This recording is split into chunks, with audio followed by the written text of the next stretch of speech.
you want to keep an eye on him tonight? Yeah, just I'm looking for Marbio Chol's consistencies. 10 years in now, Howie. 10 years in the system for Marbio Chol for 86 games, and he's got that key forward spot at the moment. We heard in the pre-game Sam Mitchell talking about no Kaushadir, no Mitch Lewis yet, but you know the Mosquito fleet are there. So the Wiedering impact will be a big one.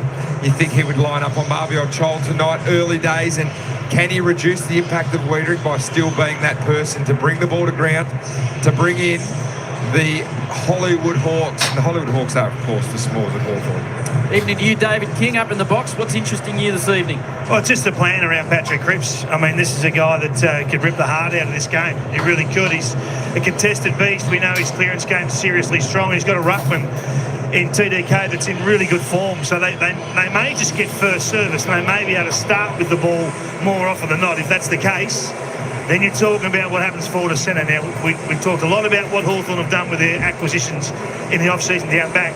But Charlie Curnow is different to what they've faced in the first couple of weeks. He was coy, Sam Mitchell, wasn't he, about the plan for Cripps? Like, would you I would tag him straight away, surely. You just don't want to let Cripps get on fire at all. I don't think they'll start with a tag. They like to back their mids in early. I mean, they're well stocked as well. Will Day, we talked a lot about being, breaking into that next level, that elite bracket of midfielders in the competition. And John Newcombe, he's a hard head as well. So they'll back themselves in early, and if things change, well, they've got Nash there to lock him down. And Kingy, Sam Mitchell spoke about the importance of the ruck, De Koning v Meek tonight. Interesting. Both will test the other, charging forward, trying to impact the scoreboard. It's hard not to fall in love with the big athlete that is De Koning. I mean, when he gets moving, they're a different team. Carlton, he had 28 touches last week.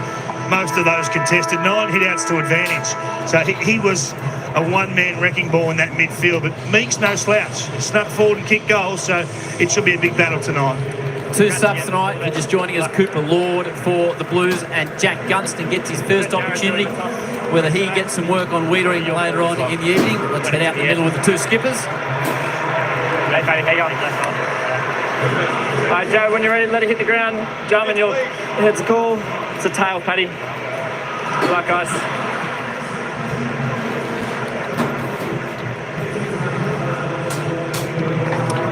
Paddy Cripps wins the toss. Jarman Impey doing the honours in game 275 for Port Adelaide. 3rd in the best and fairest last year. He's in career best form. The Hawks looking to go 3 and zip, and the Blues, David King and Jack Rewalt. By gee, after a belting last week, their fans will be hoping tonight. Yeah, you want to see something from Carlton in the first 5 minutes, and it's that ability to hunt the ball, get it into congestion, get it into contest. We know that Cripps and Walsh, that's where they like to ply their trade. You're right, David King. TDK has a big match tonight. He got a good look at a similar ruckman last week in Toby Nankervis, but that battle with Lloyd Meek is going to be huge. If you're a Carlton supporter at home or here at the G, you just want to see them thriving early on, putting on that pressure, being tackle machines. Well, in simple terms, this is a game of the inside battle. Carlton will hold sway, and on the outside, the Hawks' ball use, which has been brilliant for the last 30-odd games, it'll be on show again tonight. So can Carlton keep this in contest, and can Hawthorn force it to the outside? They're the questions that right now are unanswered. Has the conditions changed those thoughts for you at all in the last hour? Well, the last hour sort of dried out a bit. I reckon Paddy Cripps will be a bit disappointed that the rain stopped, but it's wet enough out there, I think, for the contest game to be king. Well, there's been plenty of talk since Carlton's defeat last week. It's now time for action. The Hawks and Carlton on a big Thursday night at the G. Meek and De Koning to lock horns for the first time.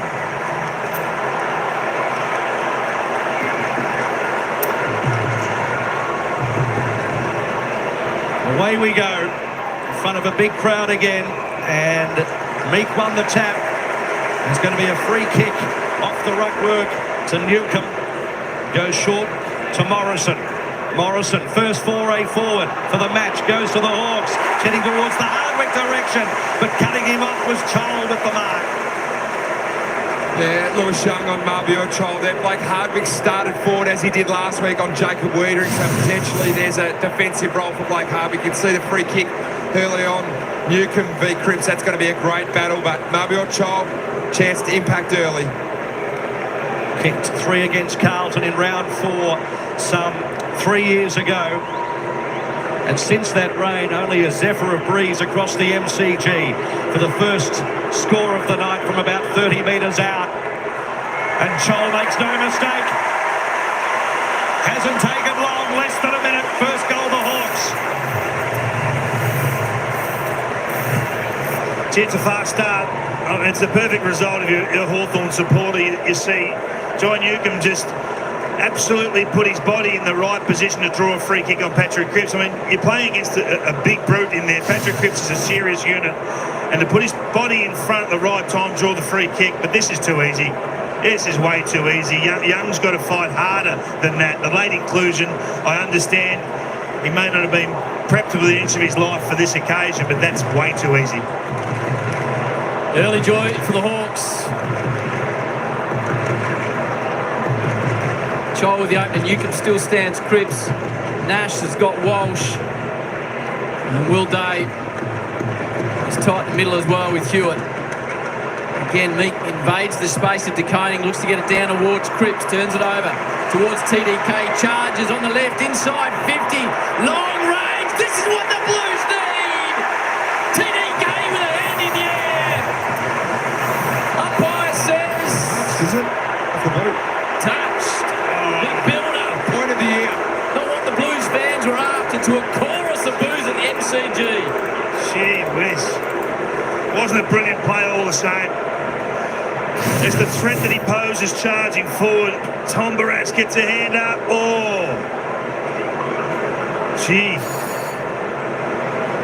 I might have had a free kick actually on the line there. No sense of theatre from the goal umpire at all. Meek wins it down to ground. Morrison. Handball was smothered. Ginnivan's first touch. Cowan goes in hard and there's a stalemate. See, you can normally get away with anything on the goal line. You can throw them to the ground, you can put them in a headlock, you can do the lot. Not on that occasion. DeConing working hard along with Day taken to ground, another stoppage. No score for the Blues, so a free kick paid right deep. Meek ricochets to Day, taken by DeConing, and the umpire will have another crack at it. But you can see already the mindset of DeConing. I'm getting forward on Meek. I'm charging. Meek tries to slap it in the Nash direction. Cripps got it to Hewitt. Hewitt with a bit of weaving. Kick inside 50. Punched away by Sicily. Bouncing ball. Walsh is the first to meet it. And it goes over the boundary line. A few little mini games around the stoppages at the moment. Carlton wanting to be in tight. Hawthorn sort of taking the back position there to get out to that run that David King spoke about. Definitely a free kick there, but not paid very often on the goal line, Kingy. I've got away with worse.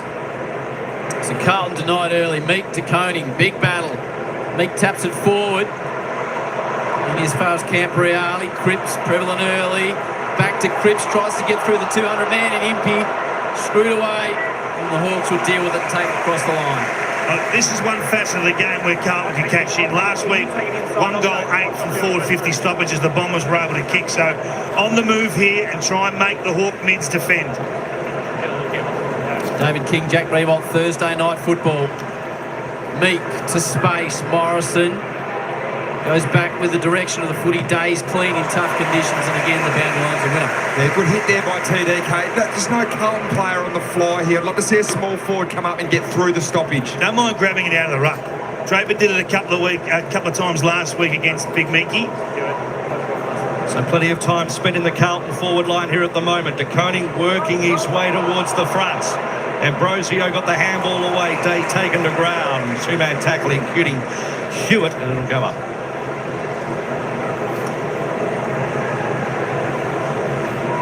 So DeConing almost tries to catch it out of mid-air. Hewitt taken by Impey. Umpire's found a free kick and it's going to Carlton. Walsh blasting through the pack. Yeah, and this is the opportunity we speak of. On the move, who knows what's going to happen. Might draw a free kick, might get lucky with the ball spilling your way. It's been a little bit lower than the Hawthorn defenders there. Good play. So Hewitt getting the free kick initially, and slight angle towards the city ends.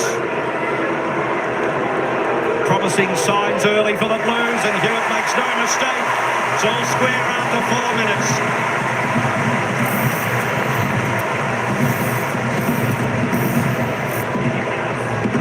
Pressure builds in the forward 50. We know it's the most dangerous part of the ground. TDK getting his hands on it, trying to grab it out of the ruck there. But repeat stoppages in your forward 50 and the pressure builds, and Lloyd Meek was the one that gave away a free kick, and it was Hewitt who got taken high and finished early. 4-1, the clearance is in favour of the Blues, and Cripps is the man. Brad Johnson, boundary side. Oh, the other part of that contest as well was the blocking by the small forwards for the mids. Forward of centre identified the mids need to go to work inside forward 50. Cottrell, Fogarty, big blocks in there to create some space as well. You're on Cripps' watch right now. I mean, the last clearance, although it wasn't paid a goal, it was a free kick in the end. He was everything for him, and DeConing charging forward. Got to be careful of the Hawk mids. Nash has moved into some work on Cripps early. Cherrick gets it to that man Cripps. Tries to break the McKenzie tackle. Newcomb comes the second time. Brings it to a contested area. Nash just drives the ball forward with the force of will, if nothing else. Blues again. Trying to get away from McKenzie. Well, the attitude's there. The Blues are hunting in packs here. Take a body, take the footy.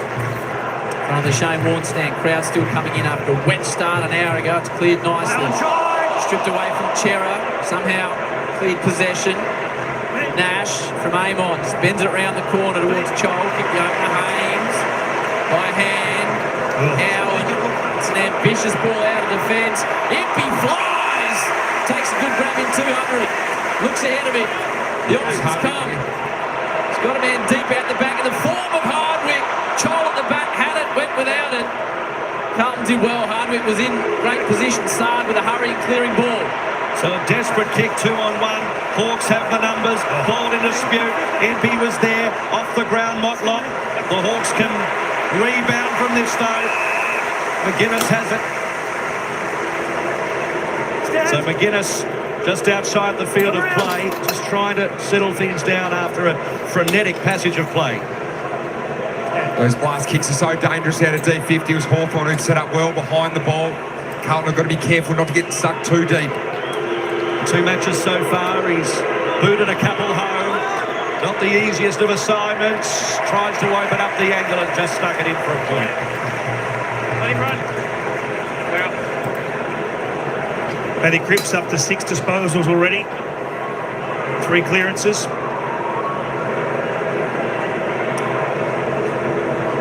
Newcomb was on him early. Nash at the last centre bounce. Sard takes a bounce. One of a second. Piercing ball, too much on though. Jazz back in the Hawthorn side. Looks like he's chiselled from granite. CJ looks in unbelievable nick. Drops a high ball towards the flank. Hardwick will be the flyer. He's had 2 opportunities, just spilt second time. It's the second time we've seen a teammate just slide in front of the marking player's defender. Great teamwork there. So Meek won it down. Acres trying to blaze away. Dropped it to Koning there. Handball out to Collins. Doherty, Walsh, Motlop combines. Over the head of Silvani. Good tackle. Ball spills free. Jaff, Moore. Hot football at the moment. Holding the football. Paid to Carlton. Kemp has it. So these are better signs for the Carlton faithful so far. Kemp's long ball down the line. Setting himself Silvani. Sicily with the fist. To ground it goes, in dispute, Sicily, and also Jaff could have raffled it. Hurried kick, Williams inside 50, Weddles at the front, Fogarty's there, Leaks to Ambrosi, gives away a free kick. Spoke about Weddles' game, so infectious from last week. He was everywhere last week against the Bombers. Good spread run from the Hawks. McGuinness made 60 metres to provide an option. He's got on the 45, like he wants to bite it off immediately. Takes the safer option, just drops it down the line. On the interchange bench, Ginnivan outside. You can already see Jacob Wiedering dropping off, sitting himself off a high forward, freeing himself up, trying to be that wall. Was fantastic at that in the first half. Richmond took away from him last week. What are the Hawks trying to do to engage him, Jack? Look, I think it's short leads. You don't want to be bombing on it. Use his man, identify who it is. Weddle in the ruck. Does well against DeConing, who picks it up at ground level forward. Hand pass is good. Blues shallow entry inside 50. Sicily was turned around. Battle arrived late. Barris Chain of hand pass by the Hawks to Weddle. Back with a 1-2. Good build up through the outer wing. Another chain of hand pass ends up with McGuinness. Drives it forward in the path of Chol, who's well protected. He looks good up forward at the moment as Mabior Chol.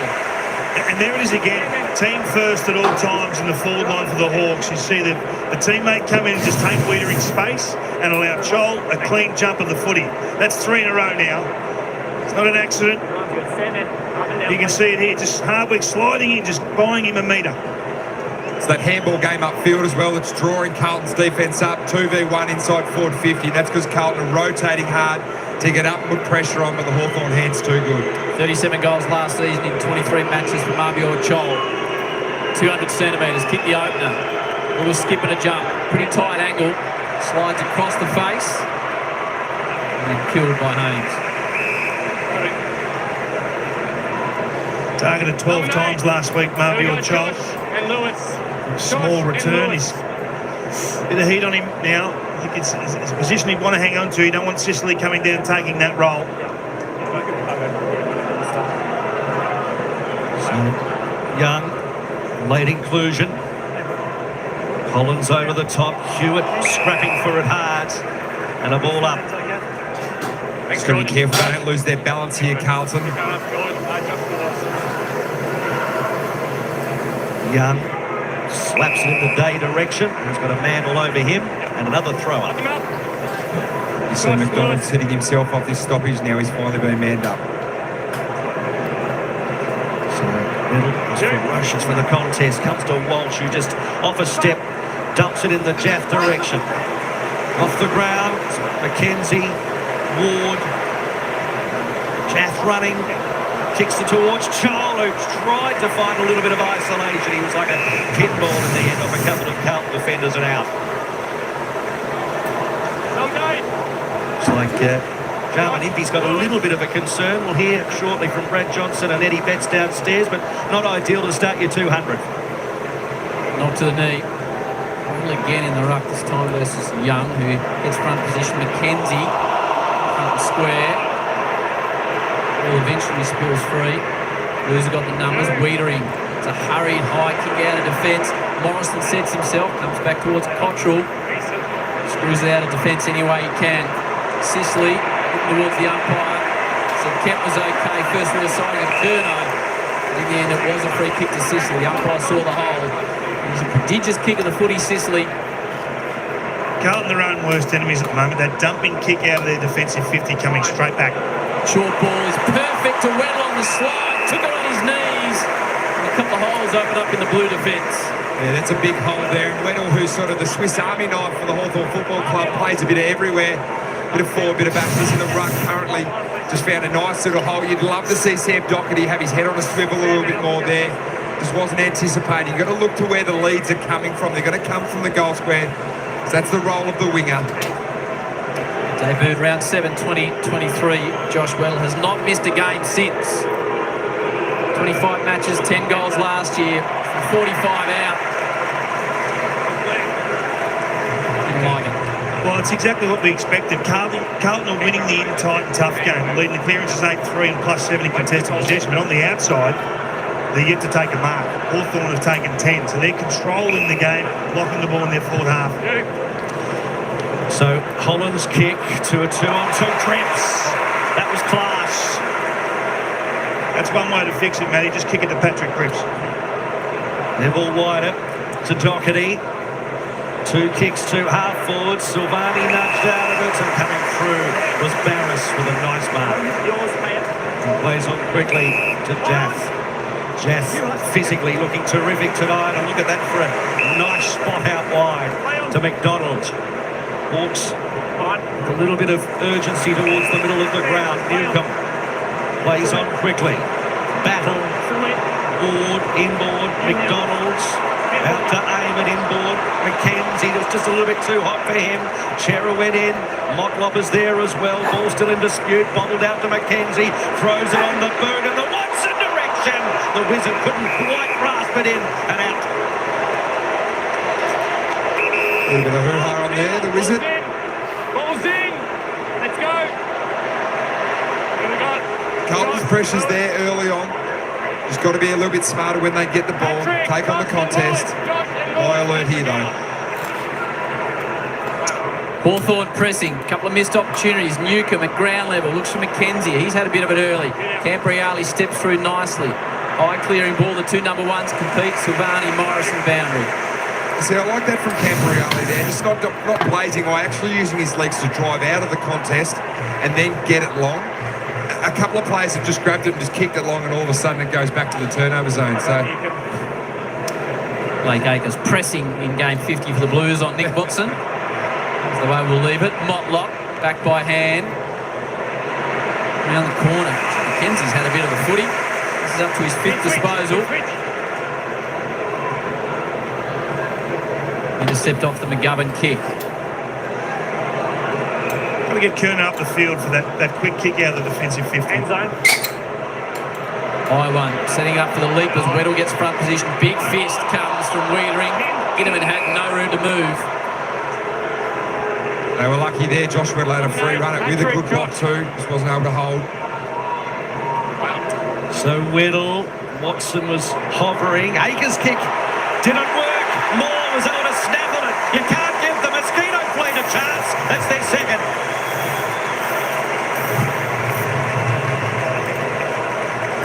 Well, it's the same problem as last week. They're able to get their hands on the ball or win the ball back in their defensive 50, Carlton, but they can't clear with any precision. They can't chain by hand this hacked up kick that didn't hardly make contact here from Akers. Just goes straight to the Hawks small forward, and Dylan Moore, he knocks it through. I mean, you'd love to see him chain out there, try and get the handball game going. But just a calamity. It's been a problem for them for the first couple of weeks. I don't know if it's system or whether it's talent down there, but they've got a clear and obvious problem down there. Forwards are too far away at the moment as well. Hawthorn backs are clearly leading Carlton forward. So if I'm Michael Voss, I'm telling my forwards to get up the ground and anticipate that quick kick is going to come. We've seen enough of it already to know it's there. Child with the opener, Hewitt with a response, and then Moore to give the Hawks that 8-point margin. Koning does well in the contest. Cripps gets away. Impey looks to be okay after that knee knock. Tough to pick up. Nash does just that. Goes back to Sicily. They go all the way back to Jack. Throws on the right boot in a hurry. Sends it out the path of McDonald. A good spoil. Comes to the Blues and Ollie Hollands. And that's what we're talking about. The Hawks are under pressure. Bang, bang, two quick handballs and they're out and gone. All of a sudden the ball's on the wing. Your defence can get set up again. They're in good order, the Hawks. Clearing night on a Thursday night after it bucketed down beforehand. Racing away from the stoppage day. Kick inside 50, but was looking for Charles. In the end, Young, who has replaced Mackay earlier. Kicks down the line in the Meek direction. Off hands it goes. Nash rides the tackle from Gerrard. Umpire's happy with that. We'll ball it up. An important tackle there because that's coming into a very sort of dangerous trampoline zone there where the ball's going to go back inside to one-on-ones.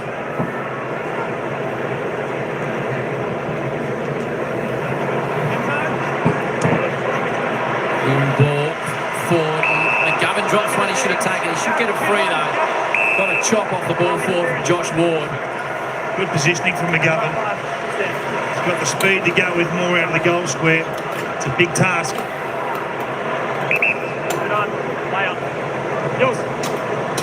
It's towards the bench. Curnow. First real opportunity. That'll prevents any opportunity for Curnow. Great to see him back. After that knee issue with a little screw taken out in the pre-season, he's good to go. Up at stoppage here as well. Hawks' favourite sons, Jack Gunston, the sub tonight.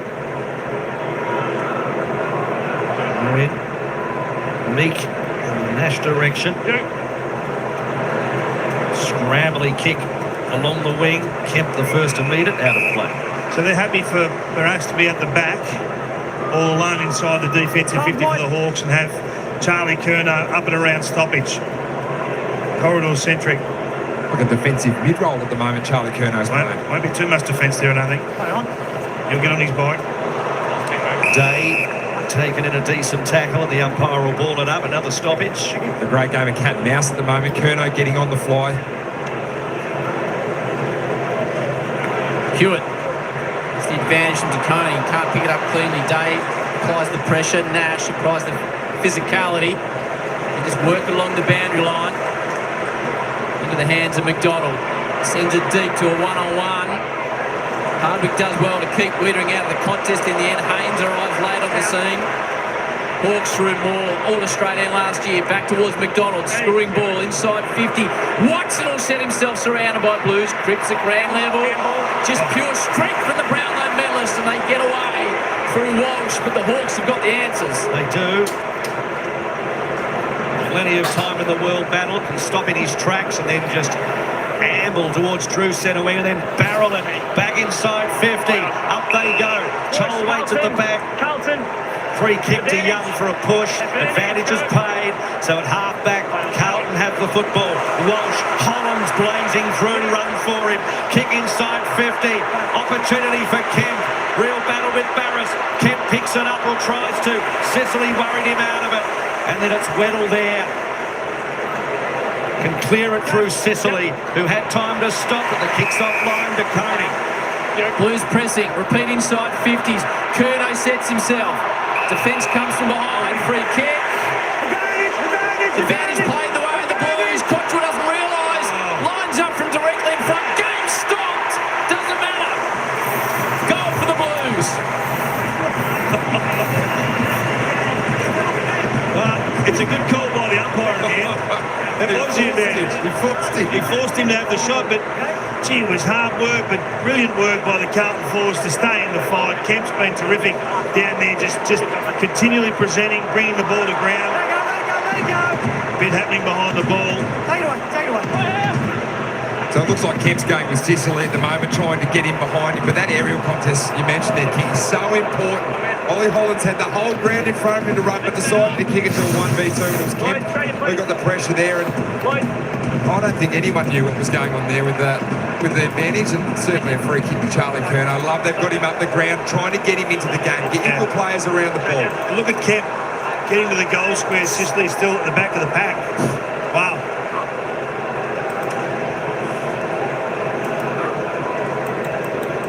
Plenty to take in. Thursday night football at the G. The bounce suits Meek, but Hewitt on hands and knees to Cripps to Walsh. So here go the Blues again. Low ball. Jath had to work hard. It was fumbled by Amon. Doherty, quick one. Silvani. Cottrell's there. Cottrell wants it. Goes wide. Akers.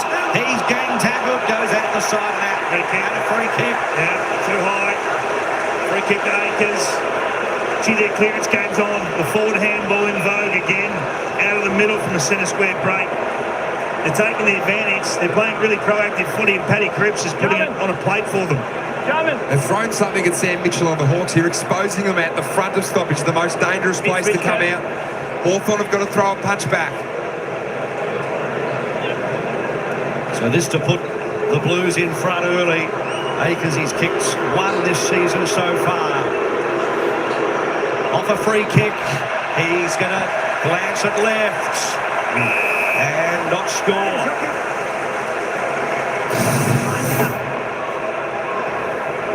Outside five.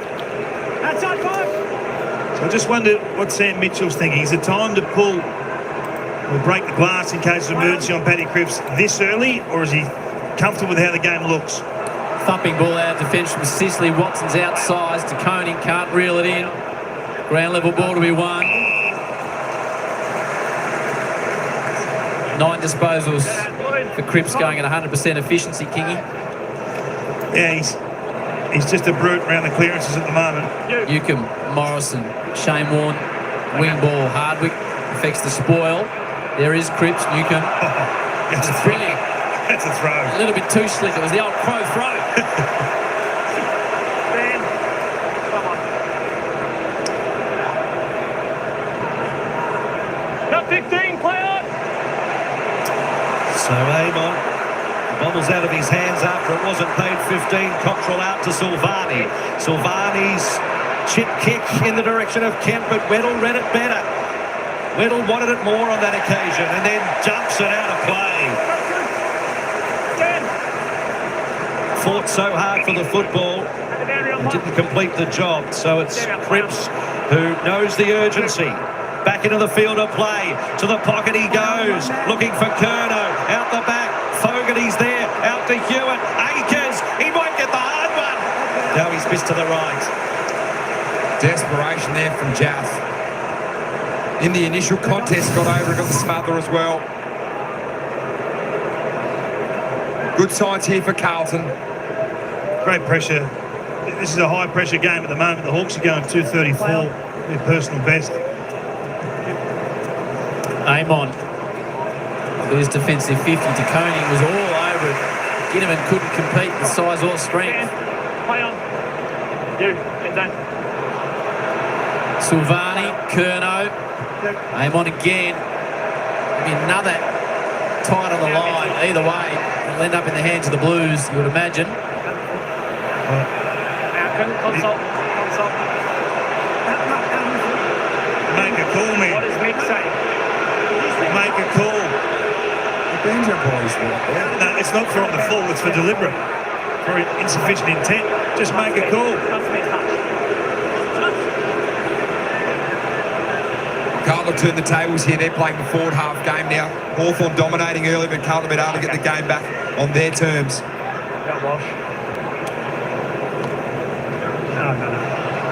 At the back, Cap to Chera, tries to get it to Akers. Doherty goes in, rights the tackle from McDonald. Good tackling from the Hawks. Ball up. I think Michael Voss will be really impressed about how clean Carlton have been this quarter. Second half of last week, we saw a lot of fumbles, referring pressure. They'll be very clean tonight. To Coney. Chera.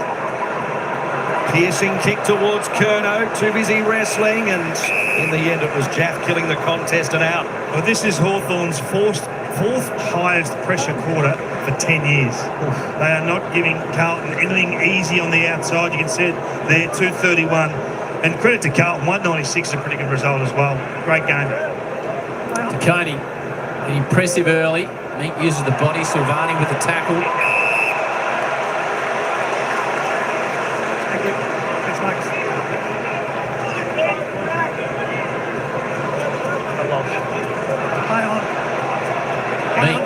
He's to distribute towards Impey. Sicily wants it clear of the pack. The Hawks can't get it out in that direction. Now they eventually do. Sicily takes a small bit of time on offer. High ball out of defence. Wiedering didn't attempt to mark too much on it for Newcomb. Another opportunity for the Blues. Newcomb arrives. It'll be all the Blues through Haynes. Watson gives away a free. Come on, Jack, come out. Come out with him. Stand. So Haynes. Long ball inside 50. To Coney, Curnow direction. Tap down from Curnow. Ward by hand. Amon, D'Ambrosio. Nash. Morrison. McGuinness. Inside 50 he goes towards Ginnivan. In a scrap with Hollands. Ginnivan kicks it to himself. To Chol. He's got Ginnivan there. He's got McGuinness round the corner. And it was such a good build-up, but out of play. And has missed the lot. Big contest by Hollands there. One-on-one inside 50 with Jack Ginnivan. Out the back, big contest. Young, the late replacement for Harry Mackay, who's had illness today, out of the side.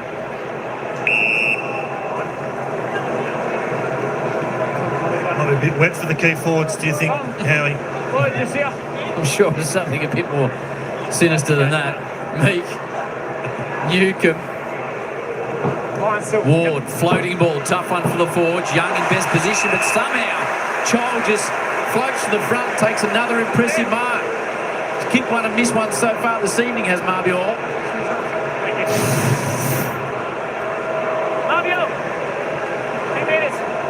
Just got to be aware of the ball and your man there. Ushang, only eyes for the ball.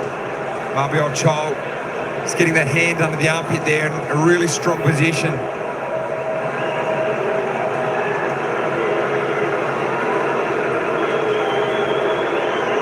Chorus of boos for the Blues fans for Chol on the left from right on 50. Good contact. Bangs it into the upright. He looks dangerous, doesn't he, down there tonight, Marbial? He's got a match-up that he looks to enjoy. It's just shifting young at will.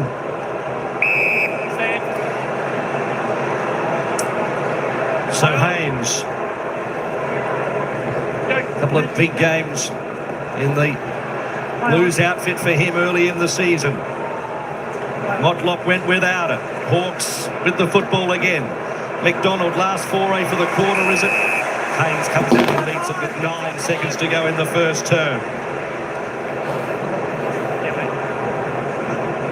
So as he thinks about it, the clock is ticking and the siren sounds. So thanks to Marbio Chol and also Dylan Moore, 2 goals for the Hawks.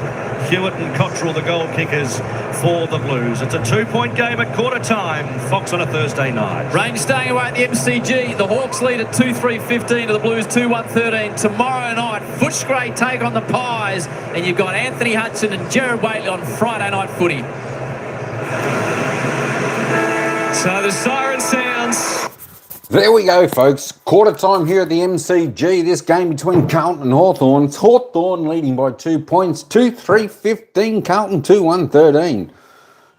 Just while we're here, let's welcome in a few people. Storm Devil came on in. Ryan Avery, Rogue One. G'day, Squire. Bianca, who's cheering for the Hawks here tonight. Of course, Tine. Pass away Natira. Good evening, everyone. Tell you what, fascinating game here. We had a little bit of rain an hour and a half ago here in Melbourne. Of course, a little bit dewy and slippery out there tonight, but the players seem to be handling it not too bad. The game, however, Paddy Cripps is he's having a good game so far for Carlton. But the thing is, I think this game, it's a little bit of a hectic, frantic type of game with a fair bit of pace in it. Hawthorn starting to run in waves like they do, linking up the handball, occasionally trying to overdo the handball just a little bit. 6 handballs is probably a little bit too much. Maybe 2 or 3. Get your kick, find your target. Carlton, well, nothing's going 100% right for them. They're struggling to get it out of, past halfway. Hawthorn, they've had plenty of opportunities. They've had most of the control of the game. The Carlton backline holding up pretty well. Of course, Chol there, a couple of easy misses. He probably should have slotted through the big sticks, put Hawthorn more in front. But it's a good position. If you're a Carlton supporter, you'd be pretty happy where you're sitting right now. Only 2 points behind. All right, just the lineups. There were the lineups, if you want to just have a bit of a read. But a couple of the ins there for Carlton was Lewis Young and Charlie Curnow. And, of course, out was Francis Evans, Harry Mackay. The sub was Cooper Lord. In for Hawthorn was Gunston and Jyth. Out was Sam Frost, Jack Scrimshaw, and Gunston was the sub. I do like when Carlton don't play Charlie Curnow and Harry Mackay together. I think sometimes they can get in each other's road, and I think they look a lot better side when there's only one of them in the side. Let's go and have a quick look at the players' stats. Let's have a look at the goal scorers first.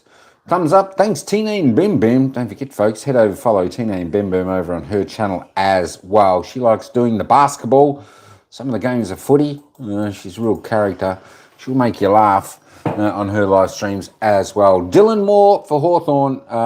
Chol, the only 2 single goal scorers for Hawthorn. Whereas for the Blue Baggers, it's Hewitt and Cottrell, both with the goals. Let's have a look at the goal, the disposal getter. Look, it's probably Paddy Cripps. There it is, and it is Paddy Cripps, the leading disposal getter, out on the ground with 10 touches, 2 kicks, 8 handballs, 1 mark, 1 tackle, 2 clearances. He's trying to control his players, a little bit of the play. He's doing a good job, is Paddy Cripps. Josh Ward, Carl Amont, next best, both for Hawthorn there with 9 touches. Sam Walsh going okay with 8 for the Blues as well. Sicily having a good impact on the game down back there for the Hawks. He's had 6 touches, 5 kicks and a handball. Let's just roll down a bit. DeConing looks pretty good out there. Looks pretty sharp out there for the Blue Baggers tonight with his 6 touches, 3 kicks, 3 handballs. He's had 10 hitouts. He's a bit of a gun there for the Blues. Josh Wordle, actually, he's only had the 5 touches, but he looks pretty good out there. I like the way he plays, defending well. And he's kicked also a behind. 3 kicks, a couple of handballs. He's had a mark and a tackle. and 4 hit-outs as well. Let's just roll down. Mitch McGovern, just the 4 there for the Blues. Jack Silvani, just the 3 for the Blues. Let's go down. Let's have a look and see where some of these, some of the goal scorers are. Dylan Moore, he had a snap out of the pack, two disposals, 1 kick for a goal. And, of course, the wizard, Nick Watson, if you have a look at that, there we go. He hasn't touched the ball in the opening quarter. The wizard, no disposals to put on his list. And, of course, Jack Ginnivan, he's only had 1 disposal, 1 kick, 2 tackles. That is it. All right, let's get back to over here. We'll take you back down to the Grant. Mark, how you going? How you going? Sir Mark Whelan, good to see you in here. Good to see you. Tell you what, we've got a pretty good game here happening. You know, you would just expect Hawthorn to sort of get on top and find their space and kick accurate. But that being said, the Blues haven't had much go right in that opening quarter. So there's a lot of improvement for both sides in this second quarter. Hawthorn looking just to strut their stuff. Hawthorn looking and Carlton looking to get a little bit of that run and the game back on their terms. Anyway, should be a cracker. We're going to head back down to the ground for the bounce of the ball for the second quarter, whereas the Hawks by 2 points. Hawks putting blocks on at the right times.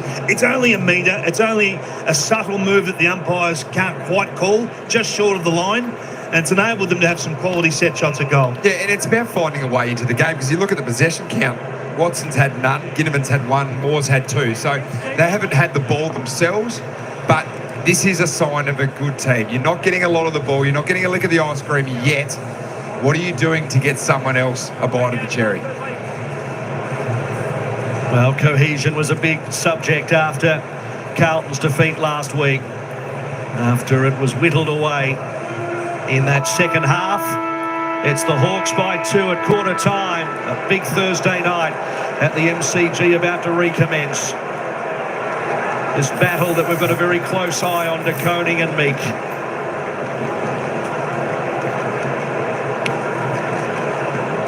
Slams into the turf. DeConing won it down, but Day read it beautifully. Drove through laterally and then a kick towards the top of the square. Hardwick starting forward tonight. Tried to push it in the direction of Moore and he earns himself a free kick. Holding against Hollins. Out of zone. Hollins is just a little bit perplexed. Out of zone from a very long way, that one. Yeah, it's there. It's the correct call. It took a long time to get there, but you just can't put your arm around the stomach there and pull or retard the Hawthorn player from going at the ball. So Hardwick looking for his 3rd goal of the year. Early stages directly in front. No breeze to speak of. Nice and easy for the Hawks. So really this game is about quality. And both teams are giving absolute 100% effort tonight. You can see what Carlton are doing, and you can see on the outside, Hawthorn just have the advantage with their skill level. These kicks are to a position which put the Hawthorn forwards to massive advantage. It's almost a 70-30 ball coming in. So McGovern has to fight against the odds. Highly likely to give away a free kick in that instance. Conditions at ground level, Brad Johnson? Yeah, Rangers just started again down here, Howie, so just make it a little bit more difficult, of course. The wind is still. There's no breeze whatsoever at ground level, so it's just adapting to new conditions in this second quarter. Keep the seagulls away from you, that rain, mate. You'll be okay. DeConing and Meek. Again, he invades the space of DeConing. Flipped out the back, was clever towards Nash. Pumps it down towards Watson. Problems here for the Blues. Hitting it hard, he's Moore somehow got a boot on it. Ginnivan haven't seen him. Haven't seen Watson either. Seen them both now! 2 in a minute for the Hawks.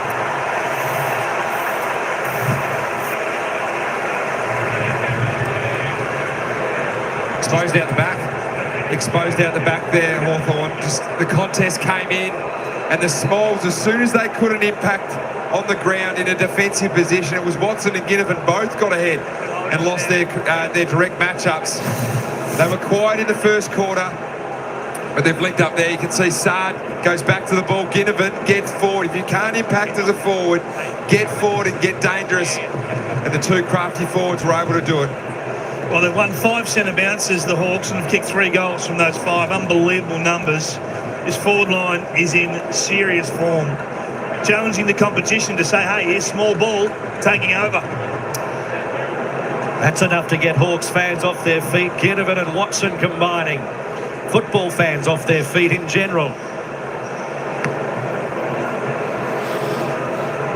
Meek off the ground. Nash tries to paddle it to himself.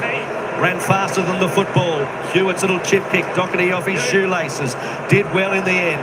Round the body. Kemp flies, no mark. Battle picked it up well off the ground. Handball to Meek. Sicily off half-back. Day rides the Hewitt tackle. Got rid of it cleanly. Newcomb, Meek throws Sicily under the bus. He barely got a boot to it. Williams goes in for Carlton. Back to Meek. Off a step. Dumps it towards half-forward. Good mark, McGuinness. He's got run out wide. Moore kicked the goal in the first quarter. Chipping, centering ball. Watson. That's exactly what we're talking about, the quality of entry. It's the gap in the game right now. That is a beautiful pass. Just jog onto that, Wizard. Enjoy that one. What a build-up from the Hawks. All power. You give them the footy and you bleed.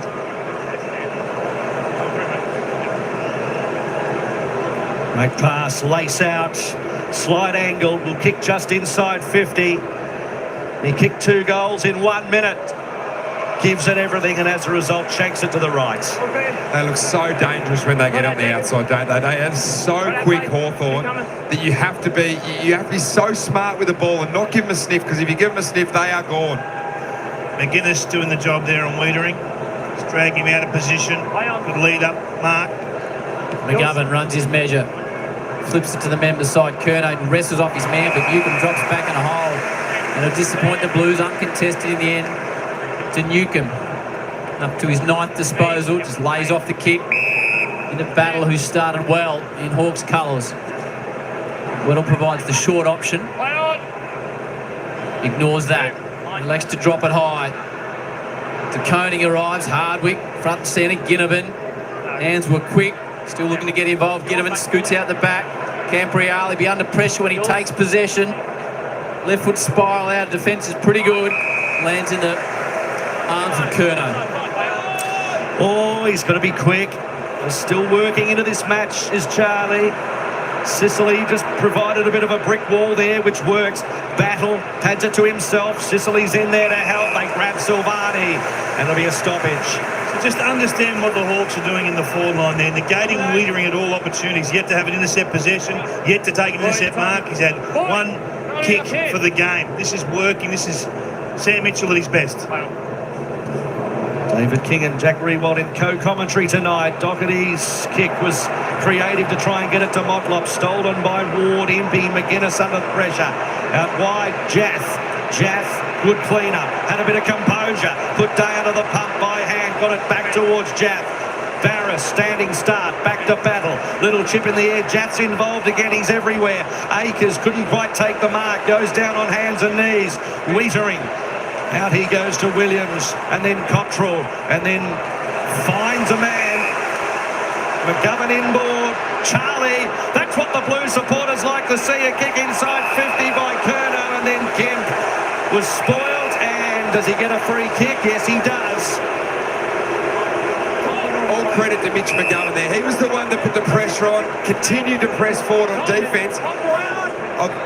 Kemp plays on, puts it through. The one they needed early in the second term.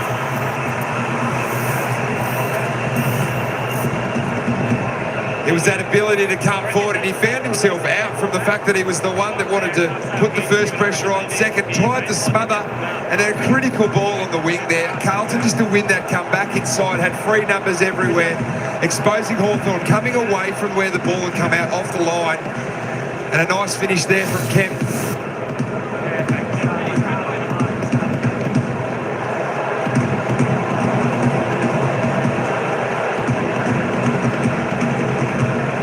Been good down there, Kemp. Coach is taking a risk and taking him out the back line. Almost need two of him, one to support Wiedering down there who can't get into the game at the moment. This is the concern for the Blues, the scoring power from centre bounce for Hawthorn. Cripps having a spell on the bench. Day wanders into the middle. Newcomb sets eyes on the footy. One-on-ones it, straight lines it. Hand passes to space towards Day. Moore. Hewitt sends it back the other way. Sark puts the afterburners on. Takes a cheeky bounce in the middle of the G. McDonald chases him. Drives it deep forward. Brilliant by the Blues. Running it on open goal is Williams. And the Blues got 2 in 30 seconds. Outstanding from Adam Saad. The leader of this football club says, I need to impact, I need to inject myself into the game.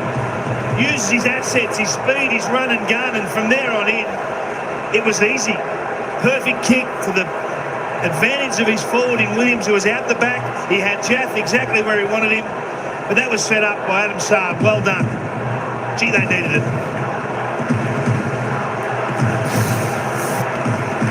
This was important here.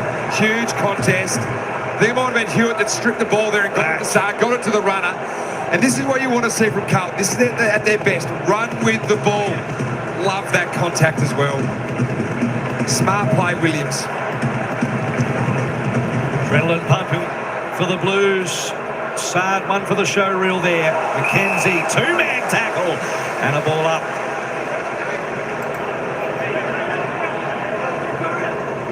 So that light rain continuing. Koning and Meek nullify each other. Hewitt fighting for it was so important in that previous passage of play. Chera's little toe poke up into the air. Motlop fighting for it. Doherty's in there. Ward's in there. No one with real clean purchase at the moment. Ball up. Got a bit of zing about it here, the Blues. Bit of momentum, bit of belief. Hawks kick the first two of the term. Blues respond through Kemp and Williams. 2 points quarter time. Hawks by 3.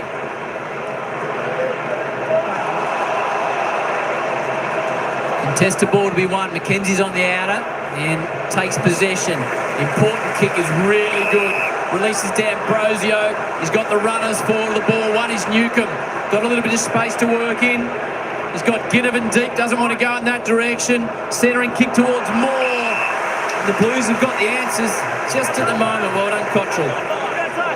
Again, they found a way around Jacob Wiedering. Good work by Cottrell, but it's not Wiedering that they're kicking to. Cottrell, Williams has to work for it. Bobbles off his chest. Chera's there for support. His kick down the line's not bad. Motlop, it's pretty greasy out there.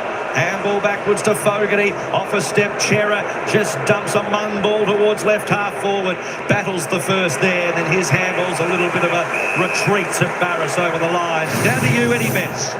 Yeah, guys, just keep an eye out for Connor McDonald. He just got tackled in the midfield. He's getting hobbling off just now with the trainer, so we'll just keep an eye on that. I think it might have been his ankle. Thanks, Ed. Jack Gunston is up for the Hawks. Just going through a bit of a warm-up. Lord for the Blues. He's a big loss, McDonald. Quality ball user in that forward half. He's pretty sore at the moment. Eddie and Brad will keep an eye on that. So the Blues with momentum at the moment. Light rain falling at the MCG. Still pretty humid, no breeze. Flags limp to the pole. D'Ambrosio grabs out of air. In the purple boots is Day. Scurries the ball towards the wing. Haynes trying to step his way as Chera drops the footy. He'll be penalised. Kenzie's been impressive since he came into the side late last year. Turned over that. They could hurt them the other way. Doherty. Motlop plays on. Here come the Blues again. Silvani drops a simple chest mark. Screws around. Needs the bounce. Needs the bounce. Gets the bounce. Having a chat. The boot as well. Look good. Touch off the boot as well. Touch off the boot as well. Okay, it's touched off the boot, so we'll check that. But yep. Whether it's behind and confirm the ball was touched on the line. Score review. Umpire's call is one behind. Please check that it was touched off the boot and also if it was touched by the player. Review complete. Looking into this angle, we can see the ball was touched on the goal line. Decision on the scoreboard. Let off for the Hawks after Silvani drops a chest mark. So it was good build-up though. Doherty using the ball short to Motlop, who's Finding a way back into the game here, Jesse Motlop. He's critical to this forward half.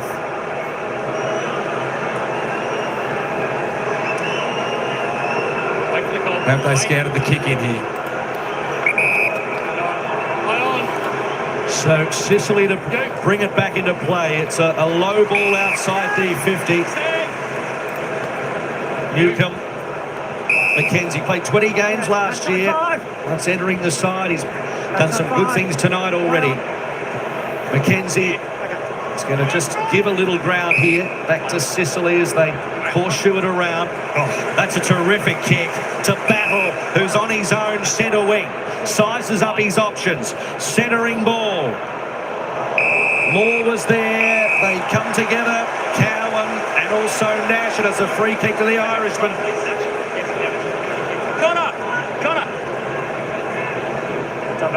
Connor, Nash in match 101 tonight. Here's the incident again, Jack. Yeah, they got him high. What about that kick from Sicily? So a little right to left, if anything, having a look at the flags on top of the scoreboard. He's kicking from 51 metres, starts it right and stayed there. Good contest, boys. They're working hard, both teams. I mean, the pressure's high. Taking the game from inside the out's the challenge for Carlton, but when they get onto the outside at the moment, they're playing quite good football here. This short ball use is catching the Hawks off guard. Hawks continue to look to go around Wiedering in attack. This time they use him getting out of defence. Dumped his Camperali. Oh, he could have picked it up. Josh, Patrick.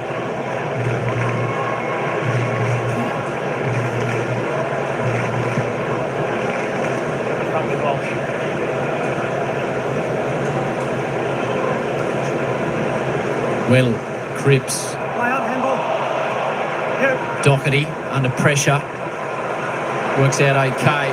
There's an opportunity for Camperali. Deep, Silvani. Barrows falls to ground. He's got help. Morrison played for the free kick and got it. Silvani was away otherwise. Looked like he was held. Yeah, the free kick was there. It was a late call. I'd just like to see Motlop work back a bit earlier. He allowed Morrison to get a 15-metre advantage on him and it left Silvani 1v2. If he goes at the same time, it stays a one-on-one for longer.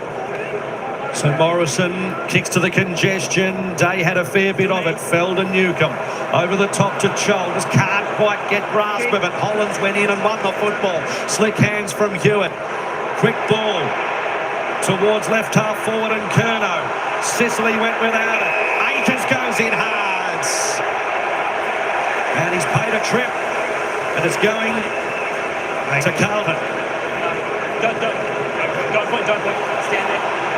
Well, he can wind around and kick this. Down the mark at 49, fixed. He bowled straight through there, didn't he? Can he pinch a metre? So about 53 metres. Chips it up to the top of the square. Silvani just nudged out of it at the last minute. And then it's Ward along the ground. That'll do. Ginnivan can run onto it and use it if he can. And then running over the top of it was Hardwick in the wet conditions and out. Just like to see that kick go maybe skinny side rather than kicking it across the ground there, sort of opening yourselves up to the Hawthorn run and gun from the back half. Weddle, Cripps, in front in the ruck contest. Nash provides the body. Gurnow's done holding the ball, tackling Newcomb. So that's Charlie's third touch of the footy. Just manoeuvre him. Just put him deep forward, just leave him, just isolate him for a while. He's struggling to get into the game, up the field. Play on. David King, Jack Rewald, Eddie Betts and Brad Johnson, Thursday night football on Fox. Wiedering, first time we've seen that, Kingy. Yeah, and that's not the Hawthorn plan. Sam Mitchell will be disappointed with that kick from Newcomb. So take us through that again. He's the point of reference, isn't he? Yeah. That Hawthorn have to avoid. They have to go around him at all costs. Use their foot skills, find other avenues, change the angles. This sort of play here. Short ball and build it up slowly. So Motlop received it from McGovern. They're just a little bit stagnant here at the moment. Just a little bit unsure, Motlop. Goes lateral back to Wiedering. And out wide he goes to Camperriali. This is good. Just probe. Let Hawthorn do some work defensively for a while. Camperriali, the left to the pack. Walsh at the back. Fell to Hardwick. Dropped the football. Hewitt over the top. McKenzie's there. Cripps was clean. Out to Doggedy. Little kick inside 50. Curnow and Newcomb fight for it. And he's going to get a free kick for a high one, Newcomb. Curnow just a shade crude in that exchange. He's getting a touch frustrated down there, Big Charlie. Newcomb runs around him on the left. The man from Poo Wong sets it up only as far as Young. And again, that's the kick they're trying to avoid. Straight down the line. High ball. Here comes Curnow, slips at the wrong time. Hardwick marks on his chest. 50, that'll help. Not having a lot of luck with the uppies tonight, the Blue Baggers. Crept on the mark. The umpire said it's a Hardwick. Yep, come back on, stand. So we see McDonald still chatting with the doctor about the potential angle. Opens up a bit here for the Hawks. Amon pokes it inside 50. Haynes does well. Now Fogarty out the other way. On to Doherty. This is the run we've seen from the Blues. Curnow's got a bit of separation. The big boys come back. Battle, Barris and Sicily. Not out of it yet though, the Hawks. Sicily will be under pressure. Scoops it out to Big Lloyd. Has an issue. Hold the ball. Outstanding forward pressure from the Blues. Their surge mentality, get the ball forward and then just hunt. Forward pressure through the roof tonight for Carlton. The work rate outstanding. Doherty's kick important. Put it to a good location. And they just said, let's go to work. Comes down to trust as well on defence. Trust that the next player's got to come up, put pressure, and then the follow-up. The Keys and the Smalls getting involved. I can hear Robert Walls, don't handball to Ruckman. It doesn't end well. The Silvani starting the night forward.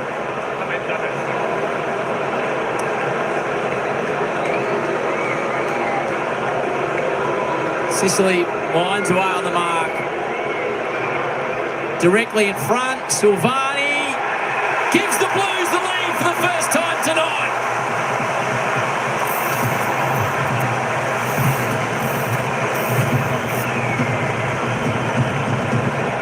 That would please Michael Voss immensely. The ability to create goals from forward half turnovers, to get in, put pressure on. Don't give Hawthorn an easy out. You know they want to come around the outside. We've seen it already a bit tonight.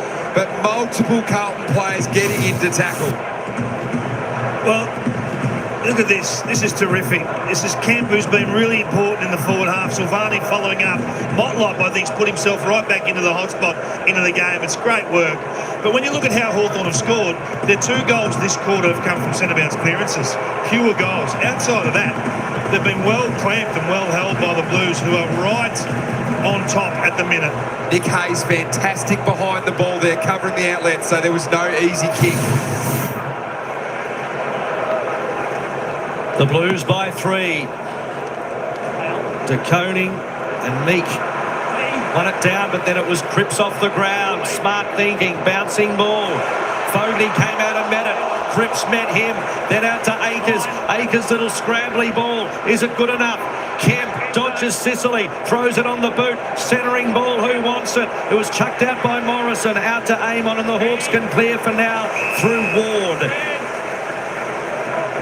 Brad Johnson. Jack Gunston's now into the game. Connor McDonald has been subbed out with that injury. So John Ralph will give us a full update at halftime. Thank you, Jono. Last 3 for the Blues. They've got all the momentum. Cottrell pokes it forward. Barris gets a hand on it. You'll be under pressure. Cam arrives with the bright gold boots. And eventually the balls rush through.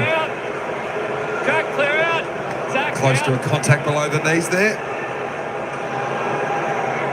Thanks, boys. Zach, 1 more metre back. Jack Silvani, 5 more metres out. Captain surveys the scene. He's worn stand side of the ground. Swagger players out there. Newcomb at the front, decoding the fist. Morrison slaps it forward about 15 metres. McGovern in the wet conditions couldn't quite pick it up. Hollins did. Inboard Walsh.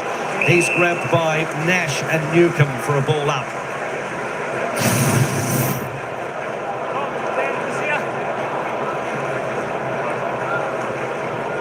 So from the stoppage, it's up against the boundary line. Hewitt has to be careful it doesn't deflect off his boot and out as the coach keeps barking the instructions. Fascinating 6.5 minutes ahead here, late in the first half. Carlton in front by 4. From the crumbs, Hewitt and Sherrill working. Nash has got him, and the umpire will ball it up right on the chalk. You can sense Sam Mitchell's feeling the pressure at the moment. He sent Blake Hardwick behind the ball. Hawthorn playing with that spare. Hold the meter. So McDonald subbed out with what looks to be an ankle. Gunston comes in. Lord, the unused sub so far for the Blues. Hawks led it by 2 at quarter time. They kicked the first 2 of the term, and Carlton responded with the next 3. There is Gunston, gets his first opportunity in 25, the 3-time premiership Hawk. So at the other end, that gives you Jacob Wiedering as the absolute spare, without a man to be responsible for, which is probably what Michael Voss wants as well. So it'll be interesting to see which +1 has more impact. Wiedering 20 metres away from a Hawthorn jumper, the last line of defence at the moment.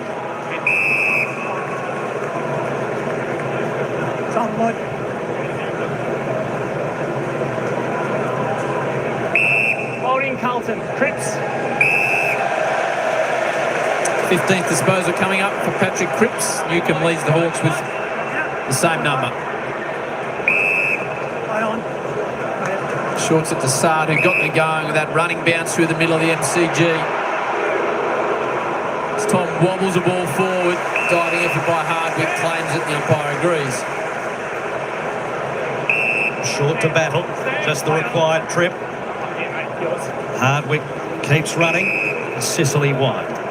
Haven't really allowed the Hawks ball users to use it back in towards the corridor. It's been wide.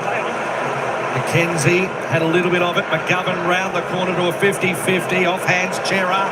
Williams, they're pressing again, the Blues. Top of the square. Silvani, not quite. Cottrell's there at the fall of the ball. Takes 1, take 2. Was he taken high? No, he wasn't. Umpire will ball it up. Well, very close there. Great pressure again from behind the ball. You don't see James Sicily missing many kicks like that. It's the grab out of the ruck. De Koning taps it down, looking for Walsh. Comes out. Chera standing start. Chera standing start. They're all standing now.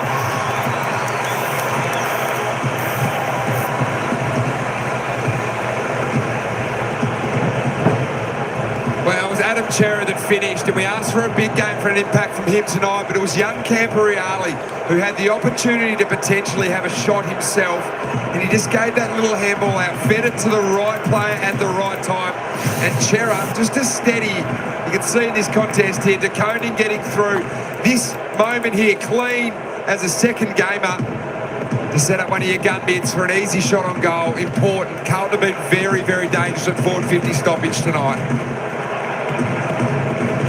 Well, Chera's the one.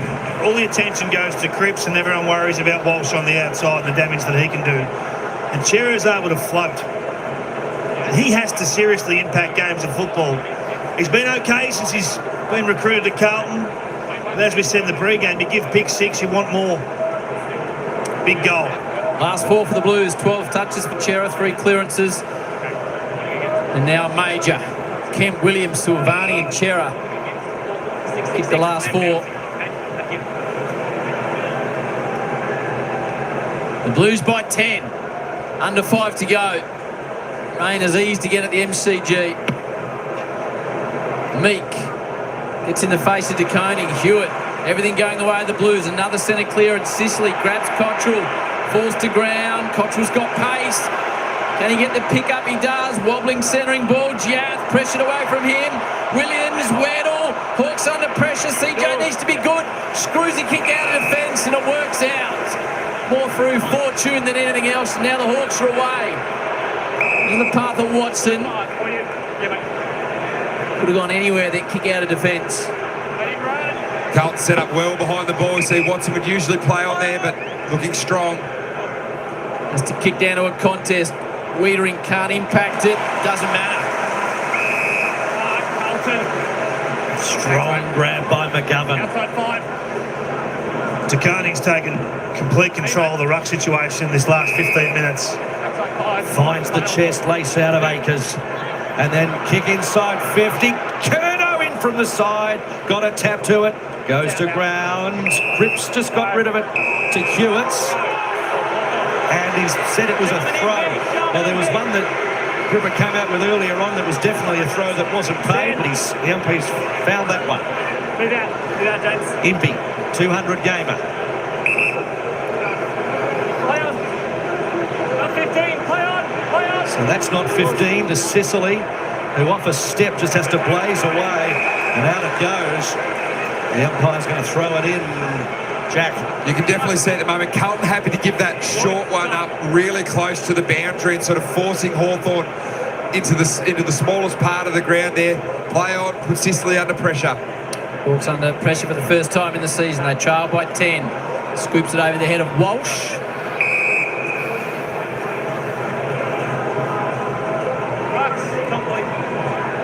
Looks like Hawthorn have abandoned the spare behind the ball now.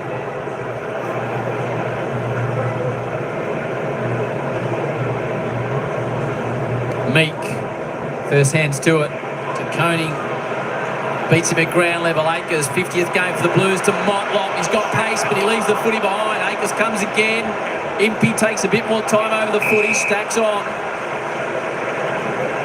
Loving this follow-up from Carlton, though. You see the mistake, the ball hits the ground. They're around the ground so they can put their pressure on. Just look at DeConing in the ruck. Off the ruck, Sharon, Cowan in limited space. Up they go. He gets another chance, Cowan. Blasted inside 50. Bouncing ball can be dangerous. And skittles all of them. Now, I'd send him in. TDK, get him in. He's going into the forward 50 ruck work. He's having his way with Lloyd Meek at the moment. You're on high alert here if you're a Hawk defensive small. Over the back, that's where the last few hit-outs have come to. Chera all alone. Carlton pressing, DeConing breathing fire out the back towards Motlop, went off the ground. He might have a second chance! He might have a second chance with something miraculous! They're on fire, the Blues! Well, this is an area of vulnerability. The Hawthorn defensive 50 stoppages, they're just not diligent. Essendon had their opportunities last week and didn't capitalise. And it's all because of the hit-out work, the ruck craft, and as you see there, Motlop get back to his big ruckman and say, well done. Gave us a great look at that one. He's just taken full control, has TDK. Just have a look at the ruck work here. Just gets a body in the way, gets it out the back. Motlop first attempt, second attempt. Look at that. So good. He's got this ability to be sort of 360 hit. Ruckman, we know Max Gordon, the premier competition, Ruckman in the competition, can hit it anywhere. TDK, starting to develop that. And at the moment, the space that he's leaving as the ruck is the space that he's hitting into. Last 5 in a row for the Blues. Carlton leader by a game-high 16 points. DeConing dominating Meek. Nash on Chera, McKenzie, Walsh, Hewitt and Day. Just checking this goal, if it's been touched. They couldn't take another one off them. Surely. They lost one to a free kick, one to touched.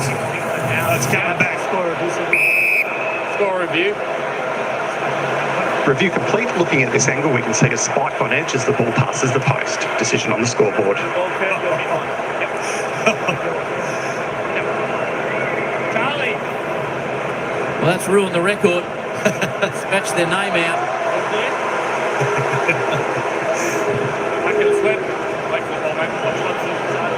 So the Hawks breathe a sigh of relief. 11-point game. 2.5 to go before the major break. The Hawks just hanging in battle. Shane Warne stand side. Flyers come. Giath will get it at ground level. Too much on it for him. I reckon a sign of the Carlton pressure's been how many backward handballs from Hawthorn tonight. That's a sign that the pressure is right in their face and they're looking to go back to someone behind them, refer pressure, and then the Carlton wave is just coming through. Blues continue to press. +4 on the inside 50s. DeConing everywhere at the moment. Motlop getting heavily involved in the game. Cottrell tries to burst through. The Hawks under pressure. Amon delays a hand pass. It'll work out today. Hardly been centre of the ground in the last 10 minutes, but Watson opens up Hardwick. And in the blink of an eye, the Hawks turn defence to attack. So good. They're punishing. There's no doubt about that on counter-attack. They know exactly where each member is going to run. McGovern took the risk. He come off way too early and left Hardwick all alone, but the ball coming at that speed, good luck.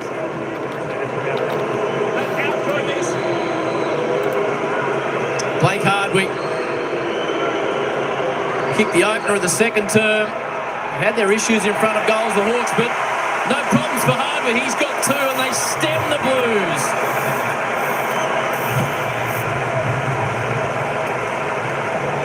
It's a big price to pay.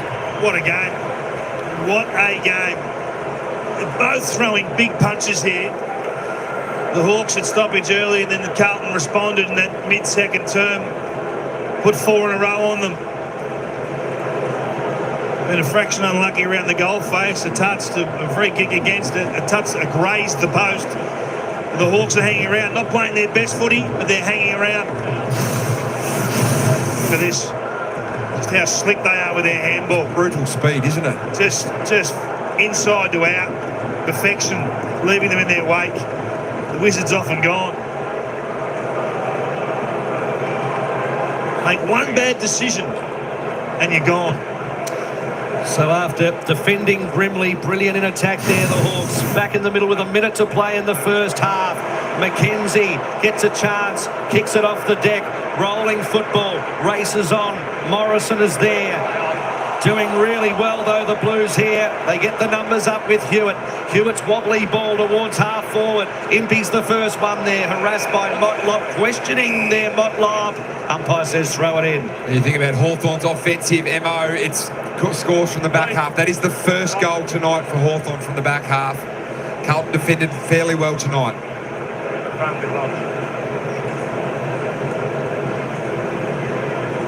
So the throw in to Koning and Meek. McKenzie at the fall of the football, taken off it. Hurry kick towards the boundary. How's the ump going to see that one? I push it in 10. On the line, Jack, you're outside 5. You know how long there is to go right in front of the bench. So Wietering, so important. High ball towards 50. Curnow with the fist. Day taken high by Hewitt, got a free one. 35 seconds left in what's been an enthralling first half, Howie. Hawks by 2 at quarter time. Blues have fought back with a 4-goal to 3 term to leave it by 5 points. Cracking game of football on a Thursday night. Kenzie's been at everything for the Hawks. Sends it towards centre wing. To Koning. Gunston, rare possession, turns it over. 8 seconds on the clock. Everything need to work here for the Blues. Chera, Curnow, Weddle. Should about do it. Big half of footy that. The Blues, after being smashed all week, have responded 6-4-40 to the Hawks 5-4-35. The Blues lead at Jack Riewoldt at half-time by 5 points. Yeah, they've come out taking arguably the best team in the competition early on. Plenty of run and gun. Carlton obviously dominating the centre-bounce. This clearance game. TDK's been fantastic for them. Patrick Cripps, 15 disposals. Chera Hewitt have both had 14. This has been a really important performance, but the second half is the big one for the Blues. Can they continue to push? Brad Johnson, any bets? Howie, it's been unbelievable at ground level. The speed in the game, but also the pressure at ground level has been enormous. And Carlton set it up in that second quarter. And their forward half pressure, which was right in front of us, was unbelievable. Yeah, and as Jack said, like even in the stoppage, they're just rushing straight through. But last week they didn't do it after half-time, so it's consistent. So let's see what they can do after half-time. Sarah, they just have to watch the slingshot, the Blues. They're doing a great job, but when Hawthorn get that run out the bat, they're difficult to stop. It is an absorbing game of football at the MCG at the moment. We've had heavy rain before the game, and now the skies are clear, and look out, this second half is going to be enormous. As I welcome Jason Dunstall, David King and Joey Montagna to sink our teeth into this one, guys. Carlton were the talk of the town all week.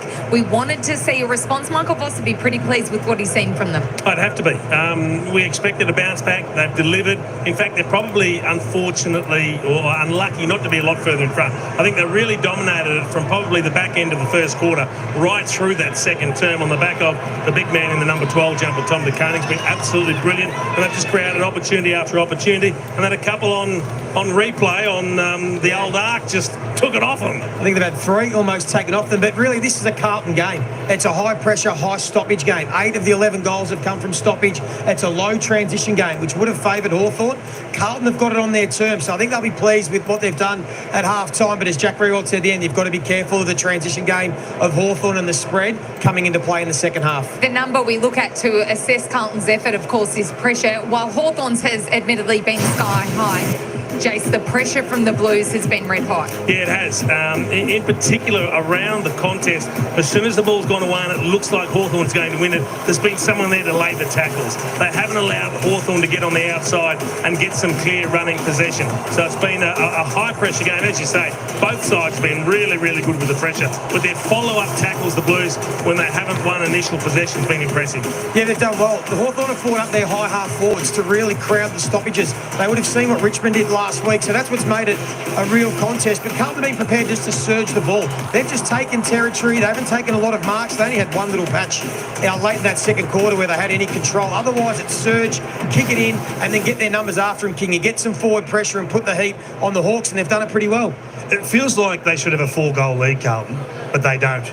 Carlton have played probably the superior football for the larger percentage of the game, but the Hawks are just there, Jax. But I think that's okay, King. If you're Michael Voss, you say, just keep doing what you're doing, because it will eventually pay off on the scoreboard. Yet we haven't quite got the benefit yet, but it's coming if you maintain the rage. Let's have a look at our Harvey Norman highlights. And Joey, what about the start to the season of TDK? His game last week was incredible, and tonight he is a dominant force. Yeah, he's adding an extra 100,000 to his contract by the week at the moment, but he's been enormous. I mean, you would have thought potentially a high stoppage game that the sort of pressure and the conditions might have suited the bigger body of Lloyd Meek, but he has been brilliant. His follow-up work, his effort to compete. There was a contest early in the second quarter where he got a hand in to force a turnover that you don't really see from many ruckmen in the competition, to dive and get the hand in. He's been brilliant. He's leading the way. I think his athleticism has just troubled Meek. He's got to more balls and more contests that Meek just hasn't quite been able to get to. What about the battle in the coach's box, Kingy, the tactical battle? You put on the agenda before the game about Jacob Wiedering and just how you had to be so smart with how you use him. Yeah, and Joey showed the opposite view. Can they go around him? This is what they've done in the past. They very rarely get marks taken from their entries going forward, the Hawks. And it's worked. And largely they've denied Wiedering his intercept game, and they've left him standing isolated, guarding no one. And you see Hawthorn early, particularly, they were brilliant. They haven't really been burnt by this, though, Carlton. I know they got one slingshot that the handball chain started and McGovern was out the back.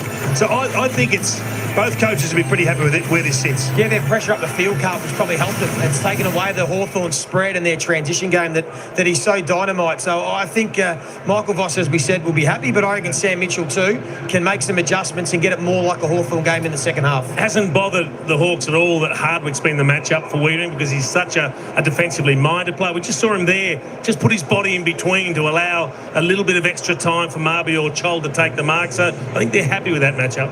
Kingy, you like some of the run from Carlton, in particular Adam Sard out of defence? Yeah, all the boys were all screaming for someone else to step up and do something for Carlton. And Sard's the leader down back. He's the one that's been there at half back, and they are desperately crying out for someone to do this. They put Hollands back to try and get some more of this, and it was great to see Sard actually take the bull by the horns and take the risk. So we really need someone to break the game open. As we said, it's been in contest and it's been high pressure. So, you know, we've seen some of the Hawks guys. We know they've got players that can do it. This is the man. Him and Walsh are the two for Carlton that can really drive their transition offence. And it was great to see Sar do it. He's had his hands full a bit with some of the small forwards of the Hawks, but this is what he's capable of. And what about the Hawks run, Joey? We saw that particularly late in the quarter. A beautiful piece of play. Yeah, it is just still a concern when you look at the Carlton defence. It is they do get caught ball watching. And they got away with a couple in the first quarter where Hawthorn had free players inside their forward 50 because Carlton on transition just get caught staring. But again, this is what can happen and why you have to be so careful, and hopefully the Carlton coaching staff reinforce it, because here's Sard. He wants to come forward, but he's caught in no man's land. He doesn't do either. And then he leaves Nick Watson out the back. And good luck. Hawthorn are off and racing. Cowan did it a couple of times as well, and there are a couple of instances in the first quarter. So just something that Carlton have to be wary of, because if they just get caught ball watching for 1 minute, the Hawks' small mosquito fleet will be gone. And you found some instances where ball watching just didn't work. In particular, the Wizard was able to capitalise. Hey, just one other example. The Hawks were able to kick 3 centre-bounce goals, and as we said, that's been the story. But here's another example. Cowan does a pretty good job at the start. He's in the contest. Then as the ball's neutral, he just stops and looks. He's just watching the footy. Where's Nick Watson? Where's my man? There's actually 2 Hawks that have slipped out the back. Ginnivan and Watson, they both get involved. So that is still the challenge for this Carlton defence, and it's been an issue for 18 months. But if they can tighten that up, they are well and truly in this game. So we've looked at lots of parts of the game. Who wins it from here? I like the way Carlton's playing. I think the game's in their control at the moment. If they can apply the same effort and keep that pressure level up, I think it's going to be very hard for the Hawks to beat them. I think the Hawks have got a greater level of improvement left in them at half-time. Get in, settle the troops, a goal down. They've got much better football in them.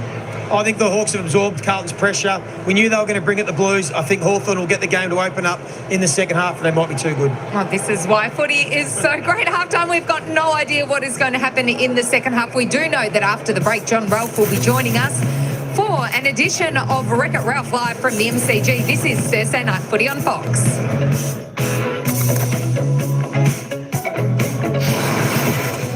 You're watching Thursday Night Football. All right, folks, there we go. I tell you what, this is a cracking game unfolding here at the MCG. We're still 17 degrees here, 8:55 p.m. Melbourne time. The Blue Baggers 6-4-40 leading the Hawks 5-5-35.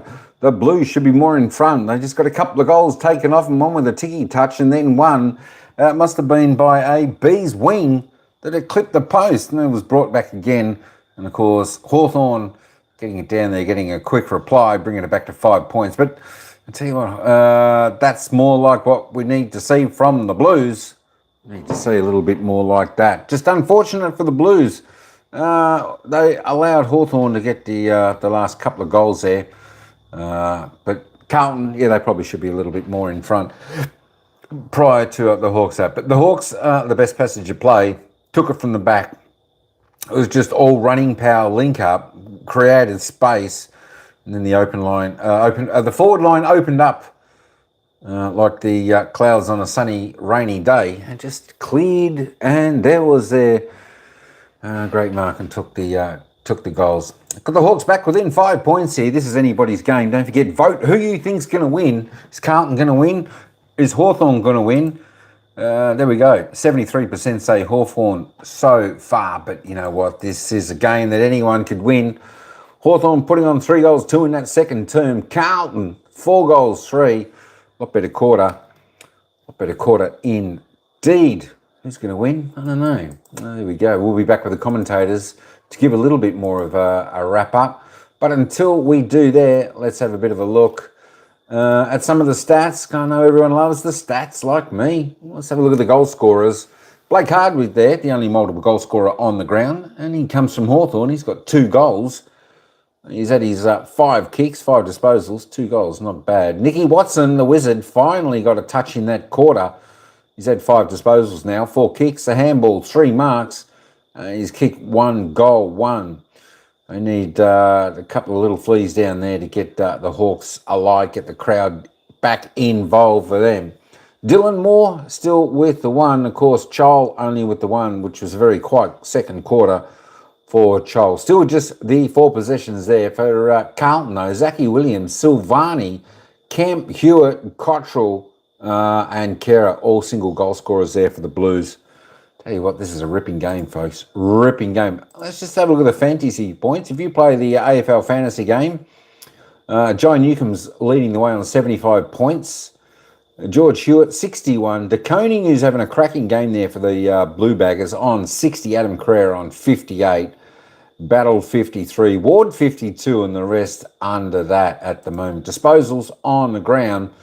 We've got a few leading the way. Ward, Newcomb and Paddy Cripps there, all on 15. Cripps just having a little bit slower quarter there in the second half, just with the 5 disposals there. But Josh Ward and Jai Newcomb stepping up to the plate. 15 both for the Hawks. And James Sicily continues on his merry way with another great game so far for the Hawks. 14 touches. All right, they are back. Hang on a minute, folks. Let's head back to the commentators for a little bit more of their analysis.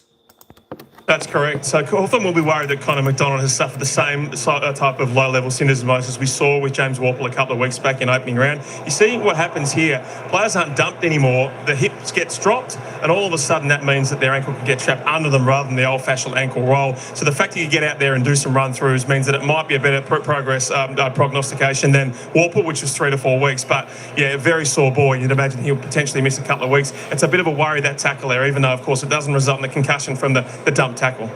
Yeah, well, you have to tackle them somehow. You got to be able to do some way to bring them to the ground. So exactly this is the consequence. If you can't drive and you can't, take them, roll them over, you've got to pull them down, and that's what's going to happen. Yep. We're going to watch it one more time here. You've got to allow the tackler to do something. Yeah. Now, if you're saying you can't sling him, okay, well, I'll drag him down as I go. Otherwise, you're going to completely change the game by saying you're not allowed to take him to ground. Well, if that fundamentally changes. And if it eventually gets to that means you've got to call holding the ball in a split second. Yeah. Before they even have the chance to take a tackle to ground, you just call holding the ball. And I'd rather 2 week ankle injury than a concussion as well. Yep. The game keeps on evolving. Ralphie, time for some Wreck-It Ralph action. Okay, so we've got those prima donnas down at the boundary, so we might start with them. So 100 years of Footscray history. So Brad Johnson, who is the best forward in club history? Yes, you are absolutely eligible. And no, it is not the time for false modesty. The best forward in club history. The best forward, I can't. Let me throw it to Eddie here. No, Eddie, who's the best forward in Footscray history?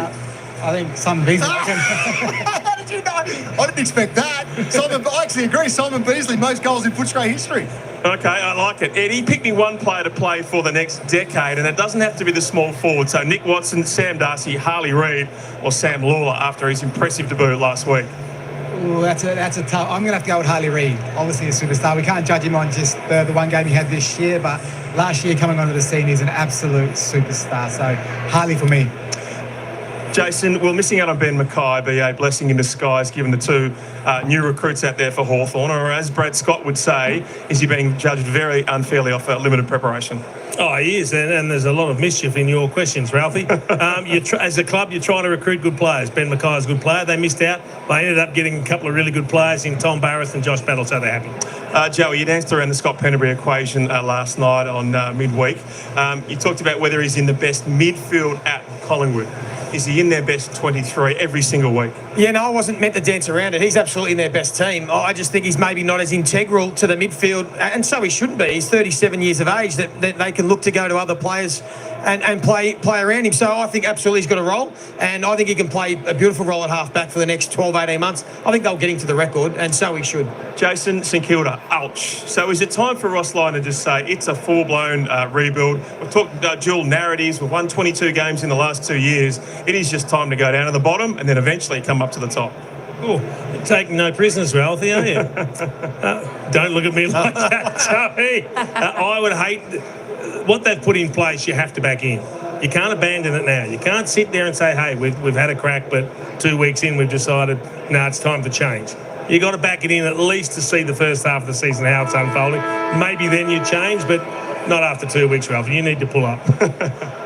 Ralphie, well played. Thank you very much. All right. Very mischievous indeed. All right, it is the Blues by 5 points here at the MCG. Stick around. Second half action is coming up. All right, second half action is coming up in 4 minutes, folks. Let's continue on. We'll just go back and have a look at some of the stats. as we're going to roll down, just in case you want to have a look at one of your players there. Will Day there for the Hawks. He's on 11 touches. Cam McKenzie on 11. Mitch McGovern there for the Blues on 10 as Matthew Cottrell. We'll keep on going. Connor Nash there on 9 for the Hawks. Tom DeConing, he's having a good game. Look at that. He's had 9 touches. He's had three kicks, 6 handballs, 2 marks, 2 tackles, 25 hitouts and 2 clearances. He's having a pretty good game there for the Blues. That is for sure. Lucas Campriali. There we go. He's just had the 7 touches there. Weddle, a bit of a, well, it was pretty much unsigned in that second term. Still just the 6. Adam Sard, well, he's just had a few touches as well, but a few spoils he's putting in there, just the 6 touches as well. Nicky Watson, though, from 0 possessions a quarter time. He's up to 5 now, 4 kicks. He's had a mark and a handball and 3 marks. He's kicked 1 goal, 1. Of course, Ginnivan gave him the handball off where Watson could take the mark. Dylan Moore, he was very quiet in that second term as well. A lot of the star Hawthorn players, well, they're a little bit quiet. There we go. And the scoreline says it. There we go. Ginnivan, he's only had 2 possessions, 1 handball, 1 kick, 2 tackles. That is it for Ginnivan. Let's have a little bit of a sneak peek at the team stats. We'll see what's happening there. There's not much in it. It's not much in it. 1 quarter each to both teams, Carlton and Hawthorn. 168, 179. Hawthorn by plus 11 on the disposal count. Only 5 kicks, 6 handballs, so she's a pretty tight game. 28 inside 50s for the Blues for 10 scoring shots. Of course, 10 scoring shots there for the Hawks as well, just for their 25 inside 50s. Disposal efficiency, well, 66, 69, a little bit down, but the ball is a little bit slippery, a little bit dewy out there due to the rain that was had. No rain there at the moment. It looks like it's nice out there at the moment. 32, 48% efficiency inside 50. They do need to lift that a touch. Free kicks, 12 to 13. The game is pretty tight, folks. It's anyone's game. 30 at 21. DeConing winning most of the hitouts there. Clearances pretty similar, 24-21. Centre clearances, both teams getting their opportunity with 6 apiece. Contested possessions, there we go. Uncontested, well, Hawthorn like to link up with that handball, don't they? 16 plus over there. Marking department, though, Hawthorn just finding that little bit of space inside forward 50 when they're rebounding play and they get that run going through the corridor. The Blues sometimes find it a little bit hard to get back, cover that. Hawthorn grabbing the marks that way. Contested marks, 3-4, all pretty tight up there. If you have a look at the tackles, it's pretty well on song for Carlton for the season. Hawthorn, here we go. You can tell they're under a little bit more pressure in this game because they've already had 43 tackles up into half-time. Their season's average is 58. Here we go. Tackles inside 50. Both teams bringing the pressure, as we were saying before. Both defensive lines holding up reasonably well. 9-8, which is great to see. All right, let's put it back there. Let's get it back there. We're only 50 seconds away from the bounce of the ball. So we'll take you back down to the commentators. And, yeah, they'll take us into the bounce of the ball for the second half, the third quarter, whereas the Blue Baggers by 5 points. The Hawks.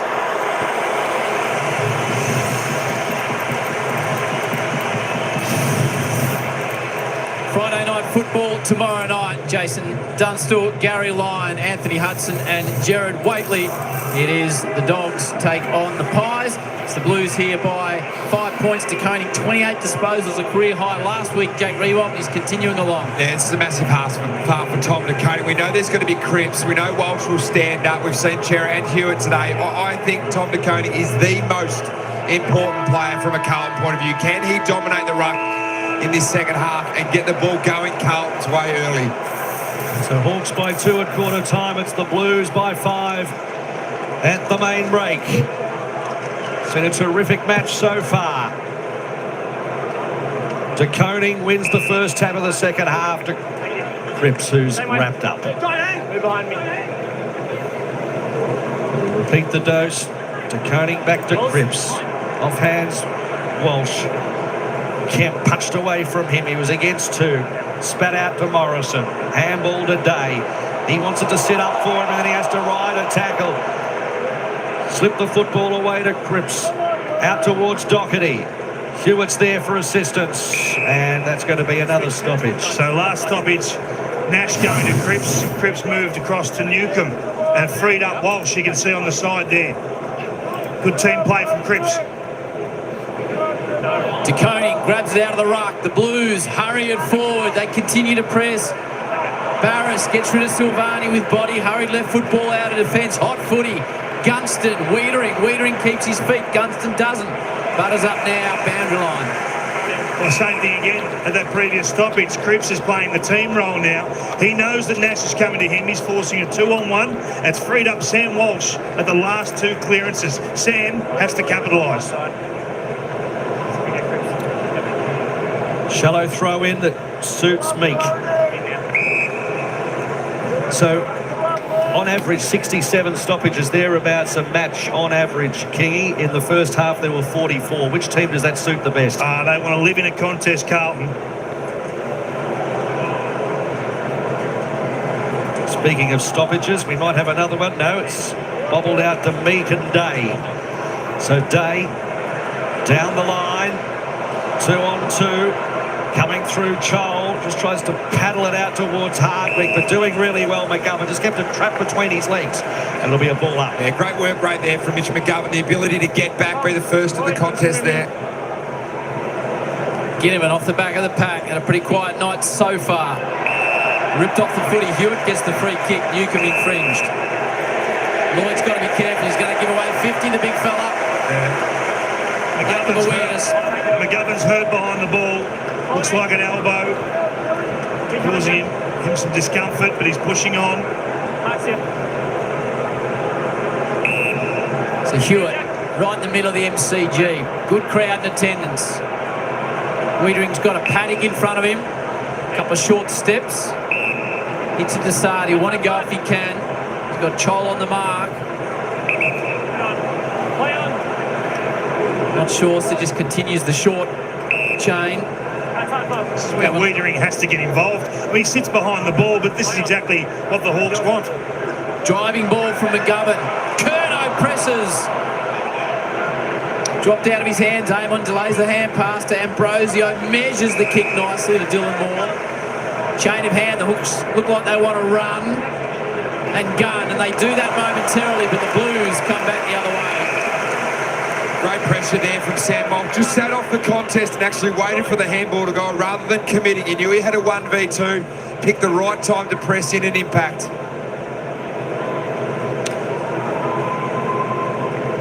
So early stages of the second half. No score in this half as yet. Meek wins it down towards Newcomb. Quite grabbed the football. And another stoppage with Camporeale and Ambrosio there.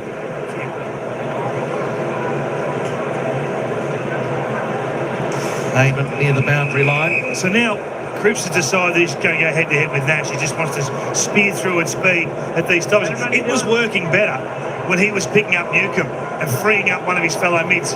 He's waxing in between both of those two options at the moment. You can see him now going to Newcomb. That'll free up Doherty.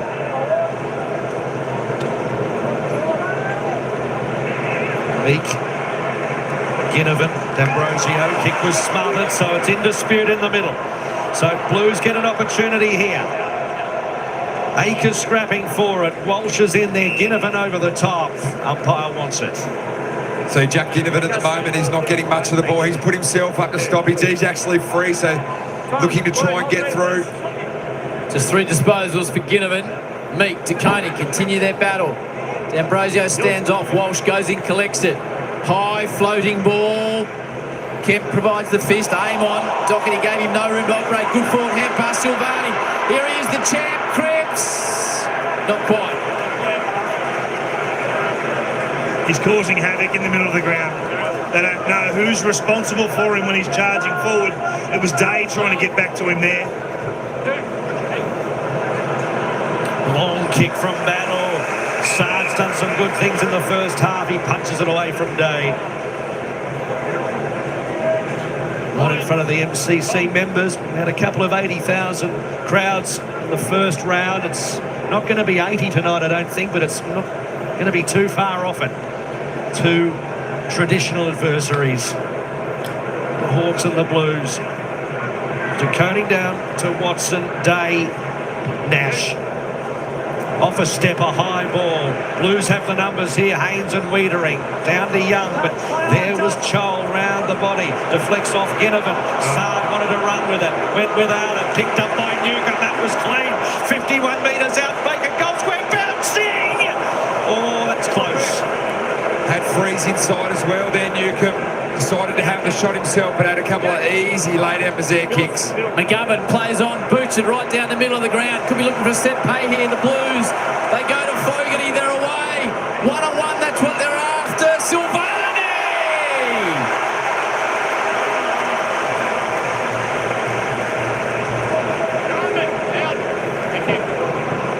Credit to Mitch McGovern there. Saw the opportunity to take the risk through the middle.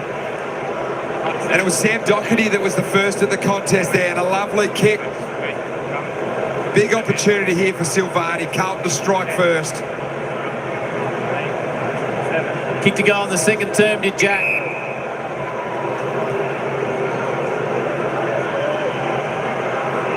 The opener of the third term. Gets underneath it, holds its line, dives late. Missed opportunities at both ends. Too close to the man on the mark there, I reckon. There are those opportunities inside 50 when Newcomb was running through there. Yep, there was A, B, and he decided to go C in the end. So Sicily comes to the members' sides. Meek sets himself. Couldn't quite grab it. Walsh got a fingertip to it. Eamon to Nash. Fair few Hawks round the ball here at the moment. Ginnivan is there. Mosquito Fleet working together. Darting ball down Brosio down the throat of Chol. Chol looks further afield. He's got a man short. He's going towards the pocket. Gunston! Sucked on. As we see Sam Walsh in pain, limping off the ground. Jack Gunston in the punt road pocket. Fair kick by Marbiel Chol there. So Gunston, can he make an immediate impact? He can. Goal umpire didn't flinch. Scores a level at the MCG.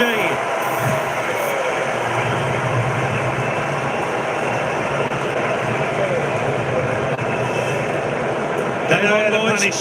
They know how to punish, don't they, Matty? The Hawks ball use, they're just in sync at the moment. They're in a happy space. Charles been important. It's just dropping into those usable areas. Wiedering gets caught out. They've got the overlap out the back. They go long instead of short. Hardwick looked like the viable option, but Gunston, he loves those opportunities. Great ball use. Hard to clamp. Any bets? Yeah, guys, Sam Walsh just came off. He's got blood coming from the nose, and we had a big contest with the Conning centre half forward. It looks like he's okay at the moment. Well, Carlton had a chance to fire a shot there, unfortunately missed. Hawthorn, you know they'll crucify you going back the other way. Cracking game Thursday night footy. Been tight all night. McKenzie, Newcomb, left foot, Pearce is dangerous, but Young is there. And this is the big challenge for Carlton. Can they hold their nerve? Great spot to get Motlop running forward to the footy. Here they come again, the Blues down the outer side. Fogarty directs traffic, drops it high, decoding Flume. He's too big, he's too strong, and at the moment TDK is just too good. What a presence. At clearance, at centre bounce, and now deep forward. They're crying out for someone in the forward half to take this game by the throat, the Blues. Look at that. What was Lloyd Meek doing there? Going to the front of the contest as a ruck, just needs to be up to Coney. De Koning with the quick response, bangs it into the upright. I want to see more of that from Tom De Koning. Be the premier ruckman, challenge your opposition, push hard forward, make them play on you. No Harry Mackay down there, be that second tall. So Amon's long searching kick outside D50. Battle had a fair bit of it, bobbled off his chest. Used then by Ward, but they've lost it. Cottrell darting ball inside 50. Amon has to work for it. Carlton pressing again. Motlop's quick hands. Hewitt steps for goal. And it's wide. Getting involved, Motlop. When Motlop's in the game, they look terrific, Carlton. In at centre bounces over the last couple, and now leaking back centre forward. The Hawks by 2 at quarter time, the Blues by 5 at half time. 2-point lead. Jath elects to come to the near side. De Koning all over Meek. It's away a free kick. Big Lloyd gets the free. Advantage not paid.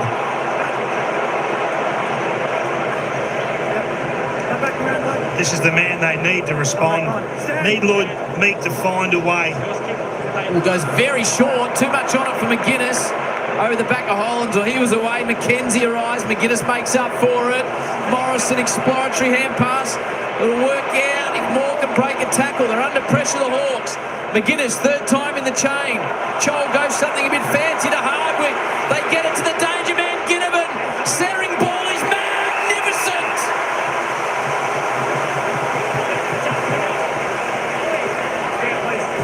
It's a little bit of class there from Hawthorn. Kept the ball rolling forward.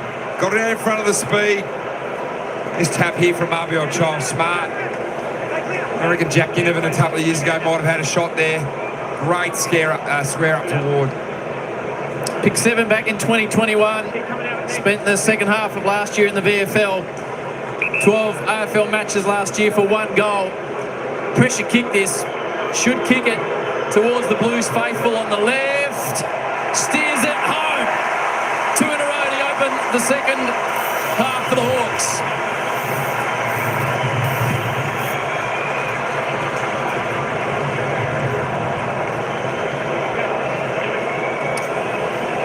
Well, we know that Hawthorn have got match winners all around the ground. Jack Ginnivan, one of them. James Sicily's been thrown forward now as well. Mabior Chol goes into the ruck. But an important play here by Jack Ginnivan. And I think this is the evolution of him as a player.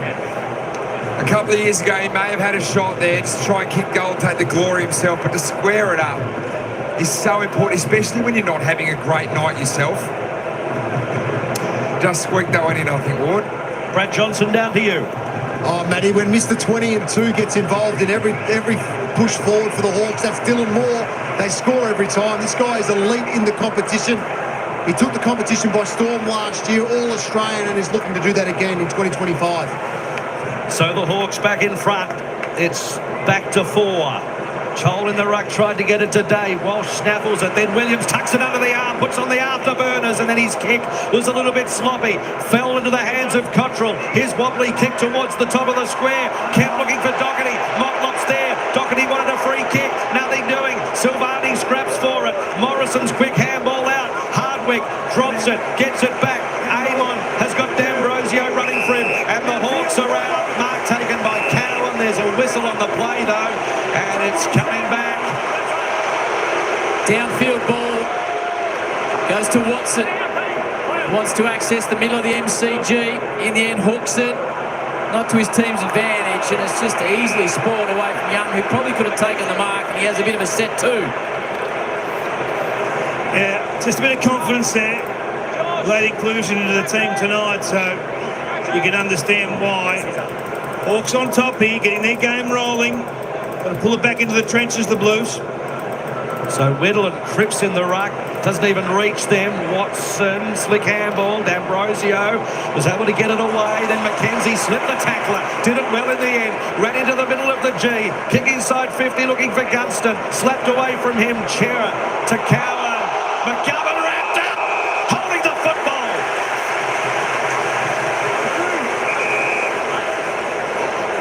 Pressure's lifted from Hawthorn here. That's a great tackle by the Wizard. Time back on. Stand.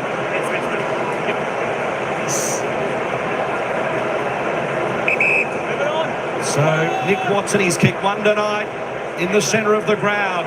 Long ball towards the Sicily-Weddle direction. Weddle couldn't quite drag it down. Ginnivan's in there. McGuinness throws himself in, gets it to Joel. On a step. Hawks lead by 10. He's kicked 2. Big moments. And the big man puts one through the middle.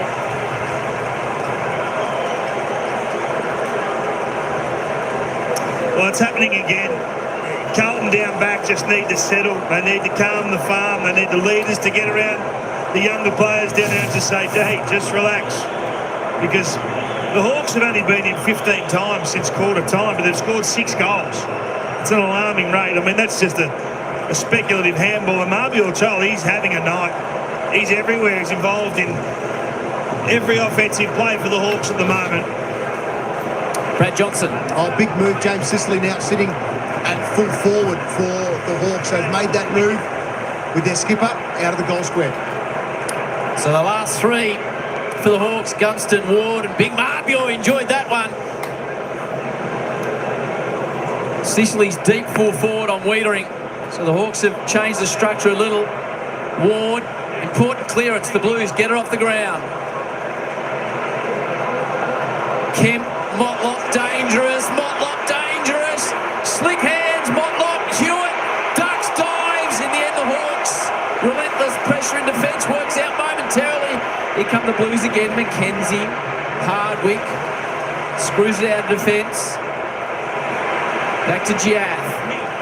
Hawks looking to play on at every opportunity. Watson keeps it in with a looping hand pass to Day. Cripps, just body strength, presses him off the footy. McGuinness goes back the other way. Chance now for Camporeale, boundary line. Blues continue to go through the start. Cripps kicks it straight into the guts of CJ. That's good footy on the far side there. Just both sides going hard forward, then going hard back. Cripps works so hard back, got that body on, and then just turned and went. Contest really lifting here.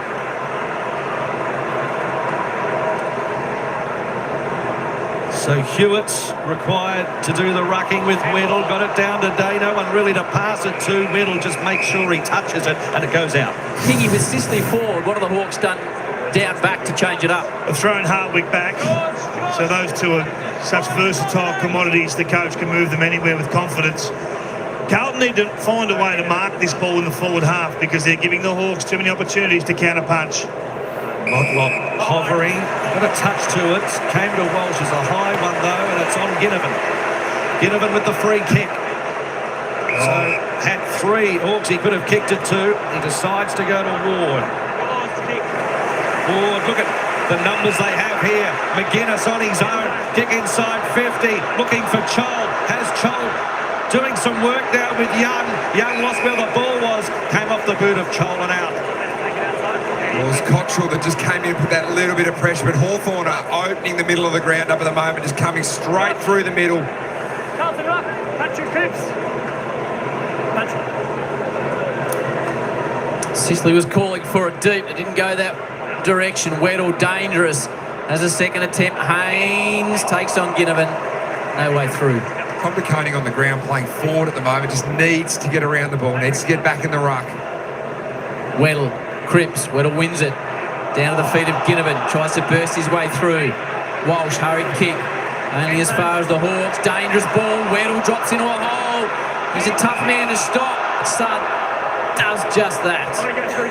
See, I think you've got Cripps in the ruck here. It's an opportunity everywhere for the Hawks. Weddle and Cripps. Cripps goes himself. Knows the importance. Dumps it on the boot. Outside D50. Cottrell there with the crumbs. Deflected ball. Let's play on. Barris. Back to battle. Inboard D'Ambrosio. Day, a little sidestep. Really good work inside 50. But there's that ball we talked about. Wiedering. Plays on immediately to the Shane Warne flank. Under Camporeale. It's his 9th disposal coming up. Hawks have kicked the opening 3 of the term. To turn around a 5-point deficit into a nice lead. McKenzie's been one of the Hawks' best. What are you pointing at, Jack? Oh, there's too many Carlton forwards too far away at the moment, leaving themselves exposed across this half-forward area.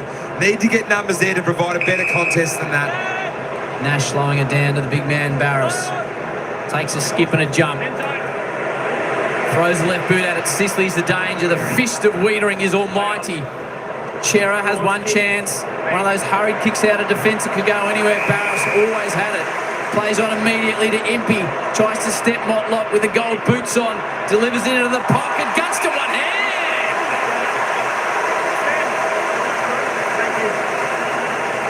That's the difference. The quality of Impey there to not bomb the ball to where Wiedering is patrolling.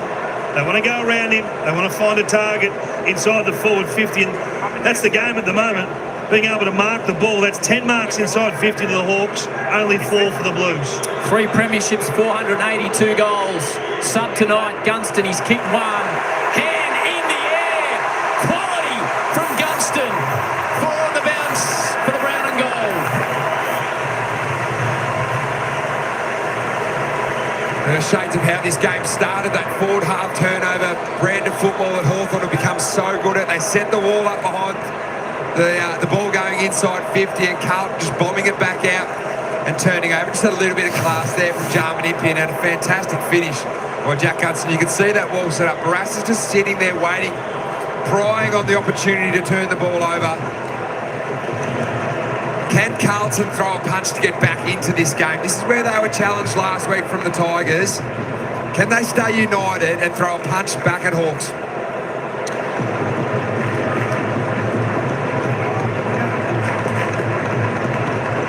It was the pass to Chol.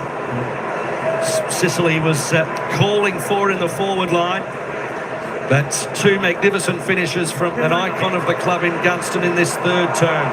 Hewitt has the football, received it from Cripps, kicked towards full forward. Over there to Silvani, Wendell with the fly, couldn't drag it down.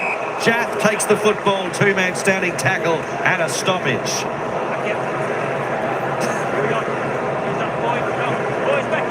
So can Carlton reply? De Koning desperate for the tap down. Going in, Williams rides the tackle, ball up. Already scored 2 goals from forward 50 stoppages, the Blues. Get on the move here, watch Motlop.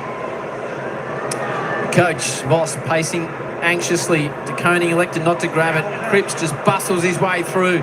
Doherty. Good battle here. Kemp and battle. Wants the boundary and gets there. He's dumped by Hewitt. There's repeat stoppages in that first quarter where Carlton were able to get the free kick early on. Got to stay active, got to move around these stoppages. Try and draw a free kick or get a good run and goal. Leak and De Koning renew their battle. De Koning takes it to Williams. Williams overstep, gets it, it's the quick reply. He kicks his second, Zach Williams, 3rd for the year. 10 points the margin. Well, we've talked about it. It's an area of vulnerability. Essendon didn't cash in last week despite having ample opportunity at forward 50 stoppages. And you have to be aware that TDK is going to grab the ball out of the ruck. He's having his way with Miggy in the ruck. And you can just see here, he's half set him up. You're in front, you're gone. And that's just slack defending, leaving players free everywhere. Good play, Blues. Hawks, a small lapse. So costly.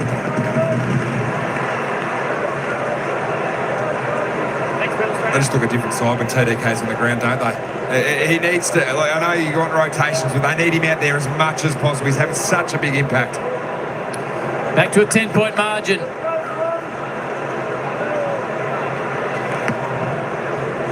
Walsh and Ward, Hewitt, Newcomb, Day and Cripps. De Koning again just bursts his way forward with strength and power. Motlop goes off the ground, might work out to a dangerous area. Game swinging in all sorts of directions at the moment. Campriali. Advantage. Motlop takes the advantage. Motlop takes the advantage. 2 in a row for the Blues, 2 for Motlop, and they come roaring back. What a game at the MCG. TDK. Been exceptional. I mean, what a start to the season for the big man.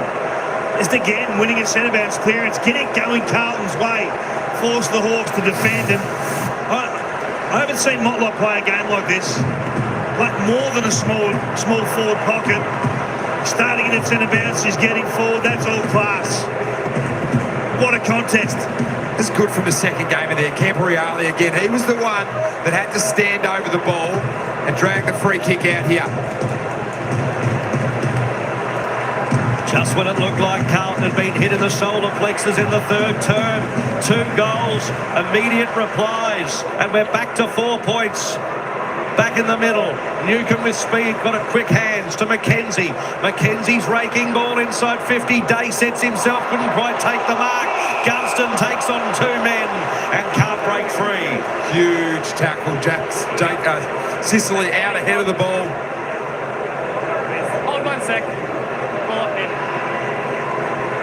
Up it goes to Koning, and it narrowly to Walsh, taken to ground by McKenzie. Carlton got to hold their nerve now. Got to defend D50 stoppage. Free kick, Carlton. Contact. Lakers goes to ground, earns himself a free kick. They'll be ruining that, the Hawks, for a cheapie. Impey sets himself, hits the contest hard. Newcomb always does battle, nice little step. Takes the space provided. Sends it deep forward. Sicily's dangerous to Koning. Took a little bit too much on. More. No way through. Great contest by Motlop there. 1v2. Now the Hawks press to Koning. Just out-bodying him today. Bustled into as he tried to get the kick away.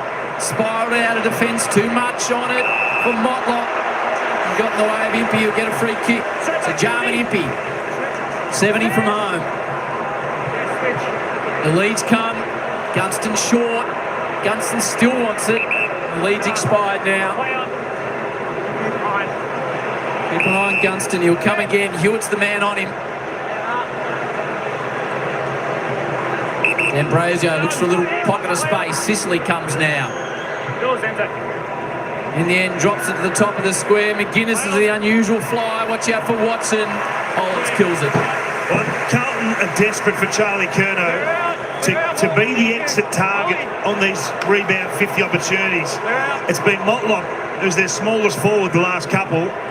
They just need 5 minutes here from Charlie. Oh, so Hollins' kick, it had to be absolutely accurate. It found Cowan. Cowan wide, looking for Silvani, over his head. Morrison's there. Silvani grabs him, takes him to ground. Good contest with 3:42 left on the clock in the third term. Doesn't need to be anything huge from Charlie either, King. It's just got to be that contest. Bring the ball to ground. Allow Motlop to be the ground ball player. Just a little nudge, got the football, and then a raking high one towards Cottrell, and yet another stoppage, which has been the theme of the night. Hawks are bringing their half forwards right up to the back of contest here, so it's leaving Sicily and Wiedering isolated deep in defence. Newcomb, Ward, ground ball scramble. Nash, only as far as the Ocean Grove fly. Walsh. Impey will stay down. The fist come. Here's an important ball to be won. Newcomb can't quite get a handle on it. Cottrell trying to go back the other way. Giath, no room to move.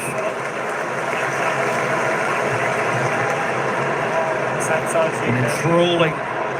3 minutes left in the third term. Meek this time tries to catch it out of the ruck. De Koning has to Fossick for it. Cottrell, a couple of attempts off the ground. Kemp couldn't mark it. Walsh breaks 3, gets it to Kemp with another opportunity. Brilliantly tackled and goes. Little bit of lip as well. There's a bit in this with 2:51 left on the clock, third quarter. So Eamon with the free kick.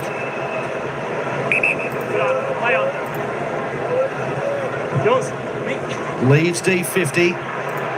Meeks there, Day's there. Set himself, couldn't mark it. Cowan thought he came down with it, and it's going to be a ball up. Will Day spending a lot of time forward here. Lockie Cowan that matchup.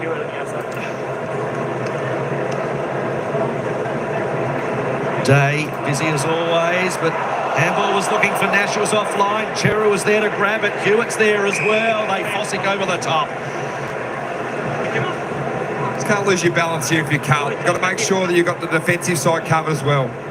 Hawks by 5 points. Just over 2 to go before three-quarter time. Cripps Been magnificent off the ground, Fogarty. Jaff. Keep an eye on Jacob Wiedering.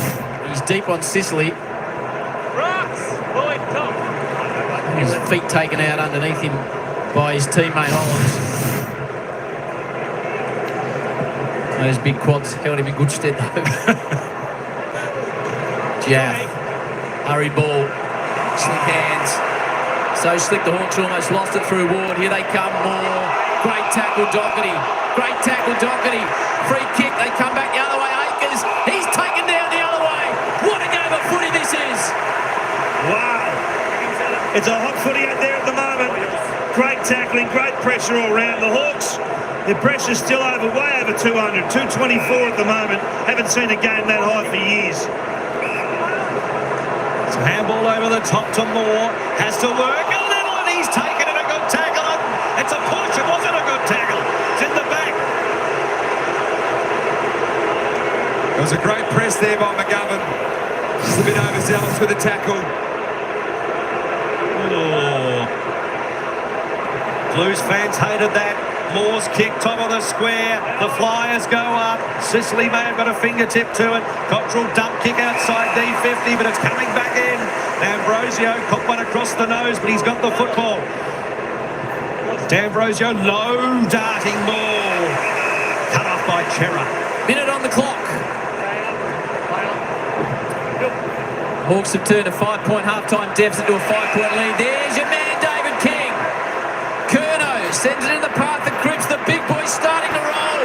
Gets in front of Jeff momentarily. Ducks and weaves, waits for some support. Important ball, Doherty in a hole. Drops it. Opportunity goes begging. Now the Hawks trying to spin it back the other way. Here comes the run for the brown and gold. Bursting through the middle of the MCG. Sard off the ground. Keeps it in front of himself. Gitterman chases back. Sard does it easily, calmly and coolly to Wiedering. It's a big drop mark from Doherty. It's a moment there that he would want over again. Wiedering to Young in the closing stages of the third term, and it sets up a magnificent final term. Do not grab the remote. It was 2 at quarter time, leading the Hawks. Blues by 5 at the half, and at three-quarter time, it's the Hawks by 5. The Hawks 9-7-61, Carlton 8-8-56, Cripps 22 disposals. He's up against Newcomb, who's had the same. Game on the line, MCG, perfect night. You're seeing it right here on your home of Thursday night footy. That's Fox.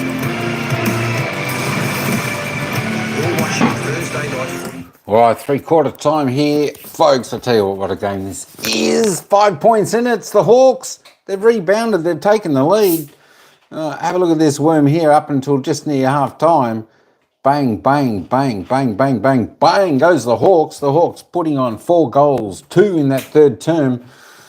Carlton, 2 goals, 4. They had a few misses there. My gosh, I tell you what, this could have been... Hawks could have been... Carlton could have been up by 1 if they had just snagged one of those, or it could have been a tied game, but this is anyone's game. Coming into the final quarter, oh my gosh, I still don't know who's going to win this game. There are times where it looks like Carlton are going to break the game open, but the Hawthorn's pressure is just stopping them. It looks like Hawthorn's getting the run, but then Carlton's pressure, the pressure in this game is extraordinary, and it's been like this for 3 quarters, folks. What team is going to fold? What team is going to lift? Or is this going to go down to the wire, neck and neck, to the final siren? Is it going to be within 1 kick at the end? Who's going to win? I still don't know. Both teams playing great football out there. Let's have a look at the poll. We've still got 67% saying Hawthorn are going to win this match. Maybe you're right. I tell you what, I don't know. But it's a cracking game. The goal scorers so far on the ground, we've got a few now. For Carlton, 1 multiple goal scorer, Zach Williams, he's got 2. Silvani Motlop, Kemp Hewitt, Cottrell, Kera, about all got singles for the Blues. And for the Hawks, of course, we've got 3 multiple goal scorers there. We've got Blake Hardwick, Jack Gunston, Moby Chaw, all with 2. And, of course, singles to Watson, Ward, and more. There you goal scorers for the game so far. AFL fantasy points. John Newcomb continues to lead the way on 109 up until three-quarter time. George Hewitt, 102 for the Blues. The rest under 100 there. Disposal count, let's have a little bit of a look this. Josh Ward, John Newcomb, top on the table for Hawthorn with 22. Paddy Cripps, another good quarter there on 22. And George Hewitt, 21. There's a few starting to rack up their possessions now. Oh, Sam Walsh, 17. Cam McKenzie up to 16. Let's keep going down. Sicily still in the game. 12 kicks, 15 disposals. Motlop, I reckon he's having a cracker of a game. 15 disposals, 9 kicks, 6 handballs, 3 marks, 4 tackles, 2 clearances. He snagged 1-1. He's having a great game. Jesse Motlop for Carlton. Nicky Watson, he's only up to 11 possessions so far, so he's had 10 in the in the last 2 quarters. 1 goal, 1. He hasn't added to his total after the second quarter. Let's see if he can lift. Of course, Dylan Moore, another player we spotted out before. He started well in that first term, but he's been extremely quiet the second, third term. Need a little bit of a lift out of him as well. Jack Silvani, he seems to be in the play a fair bit, even though he's only got 4 disposals. He's kicked 1 goal, 2, and he's doing really good there for the Blues. Jack Ginnivan, well, not much talk through his chops tonight and celebrating. He's only had the 7 touches, no score. Wow, folks, we've got a game on our hands here. It's a great game of footy, ADG. This is an absolute cracker. I don't know who's going to win this. I got a funny feeling Carlton might do it, but will Hawthorn upstage Carlton on the final siren? Who knows? It's that type of game. Will Hawthorn win easy? I don't think easy. I think this is going to come down to the wire. It's been like that. Was 2 points at quarter time to Hawthorn. Carlton regained the lead 5 points at half time, and of course 5 points to Hawthorn 3/4 time. You know what that's telling me, folks? I'm tipping Carlton because it seems as though the end Carlton's kicking now is the winning end. So we're going to see. We'll see whether that comes to fruition. Who are currently picking up? I am currently picking. I think, you know what? I think Carlton might actually do this. I've been known to be wrong in these. Don't get me wrong. Hawthorn are a great side.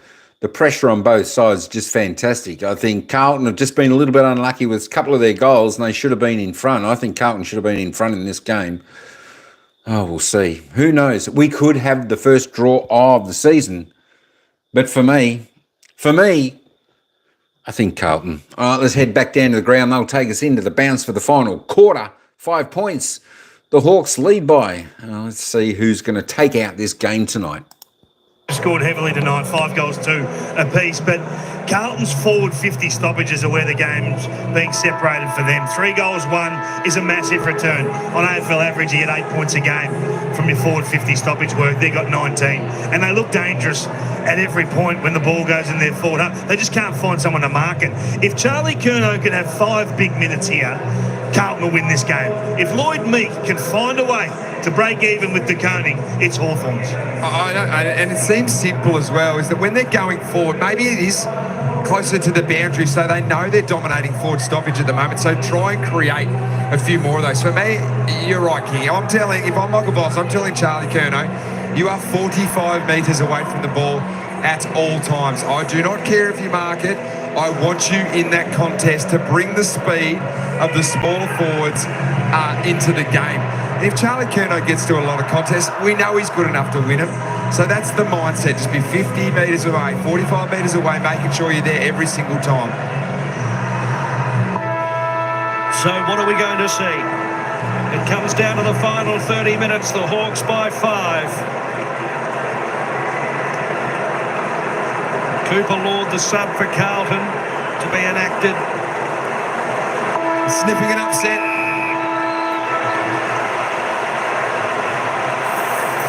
Keep an eye on the big fella, Meek, as Kingy has pointed out.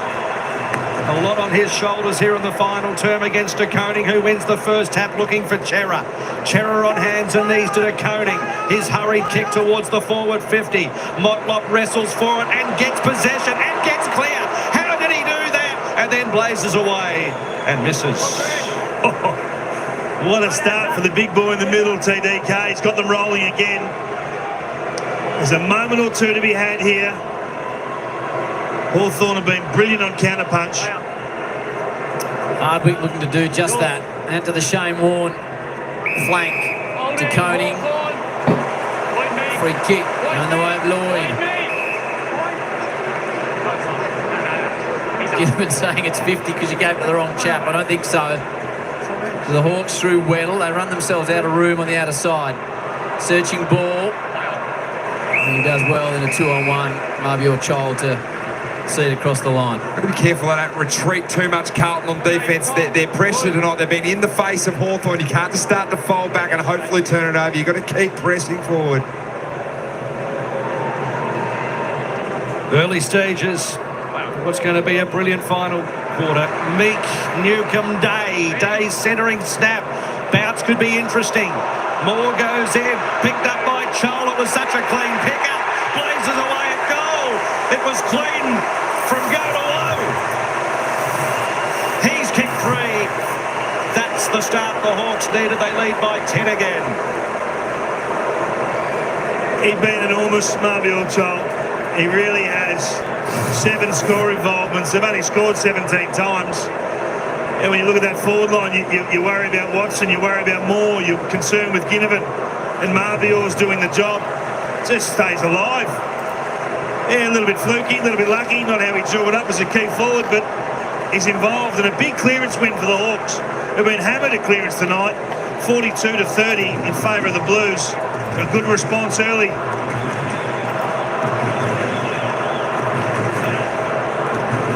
So Marbior Chol with his third. Gunston's got a couple, Williams, and Hardwick's got 2 as well. The Hawks ease it out back to a 10-point margin.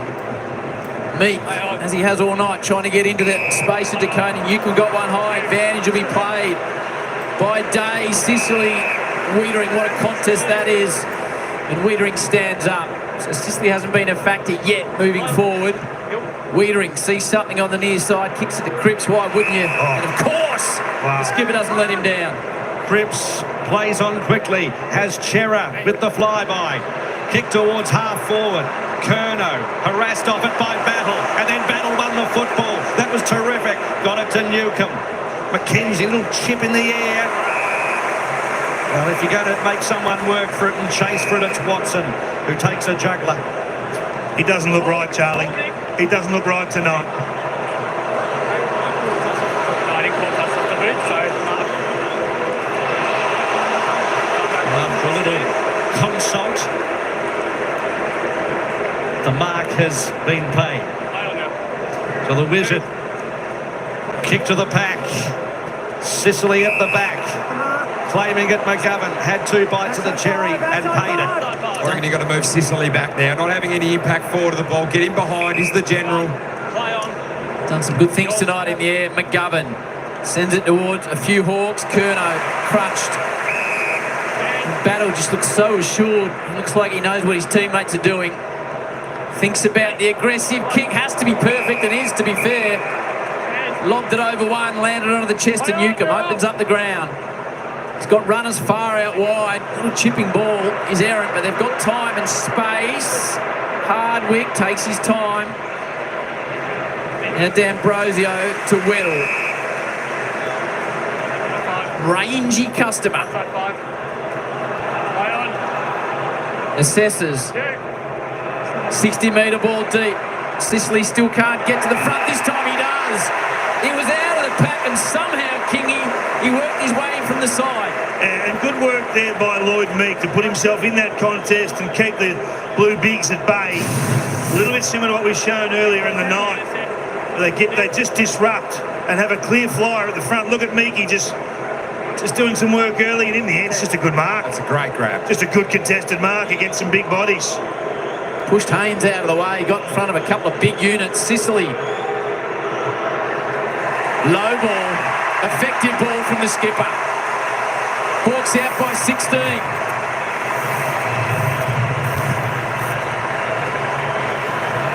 It's a game of moments tonight, Jack. I mean, we're just talking about him. Do you throw him back? Do you get him involved in the game? But you're just looking for that. You're just looking for one act, one moment of class from your trump card. Centre-half back / centre-half forward. He can do it all. So I'm pretty sure if you put him in the middle, he'd be all right too. But that's the finish you're after. What they would have given for that. against Port Adelaide in the final last year. Just a beautiful flush kick straight through the middle. He knew straight away. Out to a 16-point lead. It's a moment. Geez, you're going back to Port Adelaide on Sicily. He doesn't forget it, don't worry. Oh, gee whiz. Big moments, and the skipper stands up.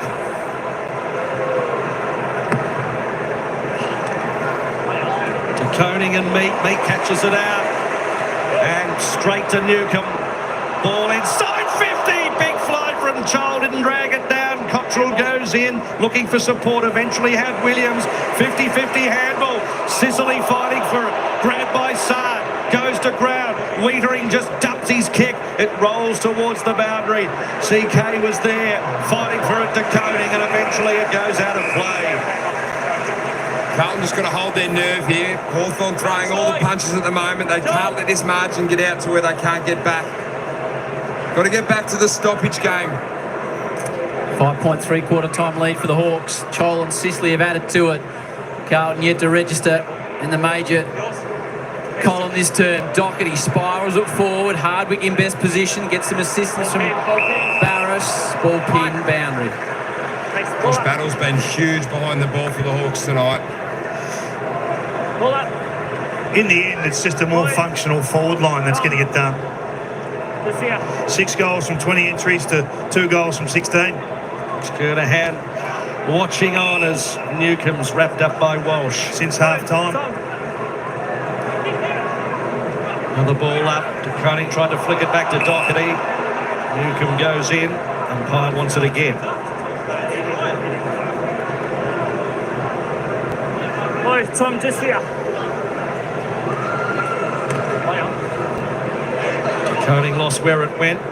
Doherty has to fend off a couple of Hawks. Bit of tunnel ball action. Ginnivan. Ginnivan's kick out of desperation outside 50. Wiedering had a fair bit of it, and then Chol dropped it, holding it. Free kick, Carlton. Chera with the football. Chera, centre wing. Haynes has a little bit of space.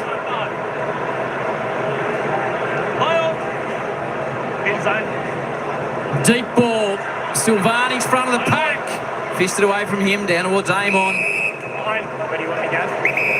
Hardwick and Silvani enjoying each other's company. Carlton pressing. Looks like Lord is about to be injected into the game.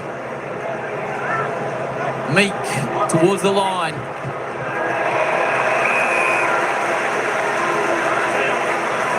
Repeat forward 50 stoppages here for the Blues. We know they've been so damaging. Just got to watch that little flip over the back from TDK if you're Hawthorn. Cambriali looks as though he's done for the night. Lord about to come on. Williams with the handball in the Kemp direction. Walsh goes after it. Hewitt rides the tackle from Wards. Slipped over in the tackle. Ball breaks free. Meek goes to ground. To Koning over the top. It's a contest. It'll be a ball up. Who we got, Lloyd, Tom? Lloyd and Tom. Tom wins as he has the majority of the night, only as far as D'Ambrosio. Spirals out of defence. Sicily with a fist. Race on now. Chol paddles it in front. And the purple boots keeps it in front again. Young slides it across the line. Been really impressive. Marvio Chol's consistency tonight. He's also been damaging in the air early on. So Jack Silvani making his way from the ground at the moment, limping. He's been good in the air and on the ground, Marvio Chol. Keep a close eye on Jack as well. Koning slips over at a crucial stage. Meek just fists it forward towards Ginnivan. Ginnivan's looping handball over the top, was looking for Gunston. Saad was there, chucks it on the boot. That'll bring rain. It's an up and under. Nash brought it down enough to get it to Newcomb. Newcomb's kick towards full forward. Sicily wants it. Fisted towards Gunston. Going in hard, Akers. Gunston kept it in. McGuinness couldn't quite. It's a little handball from Ginnivan there. Just you'd expect a blast kick, but just puts it on the ground because he knows the Hawthorn pressure is at that stoppage and it can get to it quicker. Tired. Boys on the bench. Silvanix is going to have a spin on the bike. Free things up. to Koning out of the ruck. He's been amazing all night. Morrison stands underneath it. Hollands hasn't been a factor yet. Now Doherty, little left foot poker. Motlop's really worked his way into the game. Doherty again, Hewitt. Motlop tries to create space. Newcomb says no. Gee, they've been good without the footy. Pressure at 2:23. I can't recall a game at this stage, mid-fourth quarter, that's at that level. It's been unbelievable, Hawthorn.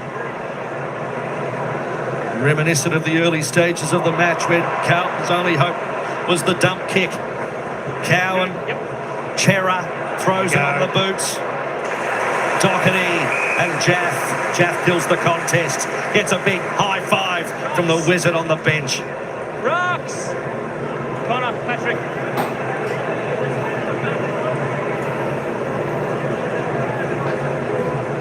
Another big crowd in here at the G.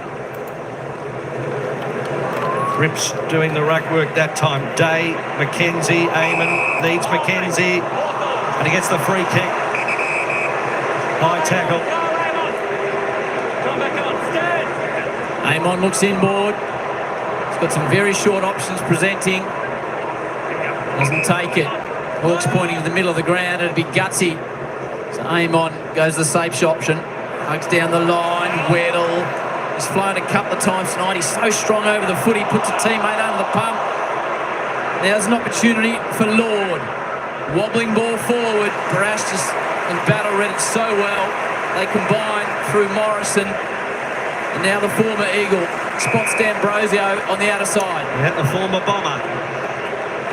Ships along the wing to MP in game 200. Yeah. And he's going to get a free kick for a nudge in the back. It's just skill level in the end. Composure, precision, whatever you want to call it. Carlton just dump kick it forward haphazardly, and the Hawks, oh, they do it a whole different way. Gunston has stood tall. 2 goals since being subbed on. Important for the Hawks tonight. High kick towards full forward. Sicily's at the front. Punched away by McGovern. Up it goes. Watson replies in kind. Chera throws it on the boot. Straight back to Impey, and we're back where we started. It's lost their structure here, Carlton, at the moment. There's bomb kicks going nowhere. Take someone to put it under their arm and drive their legs out of D50. Impey with a gold trim on his boots. Real up and under entry. Weddle with 3 blues to compete with. High fisting ball. Wiedering is clever. Clearing ball. Giath. The Hawks have got the numbers.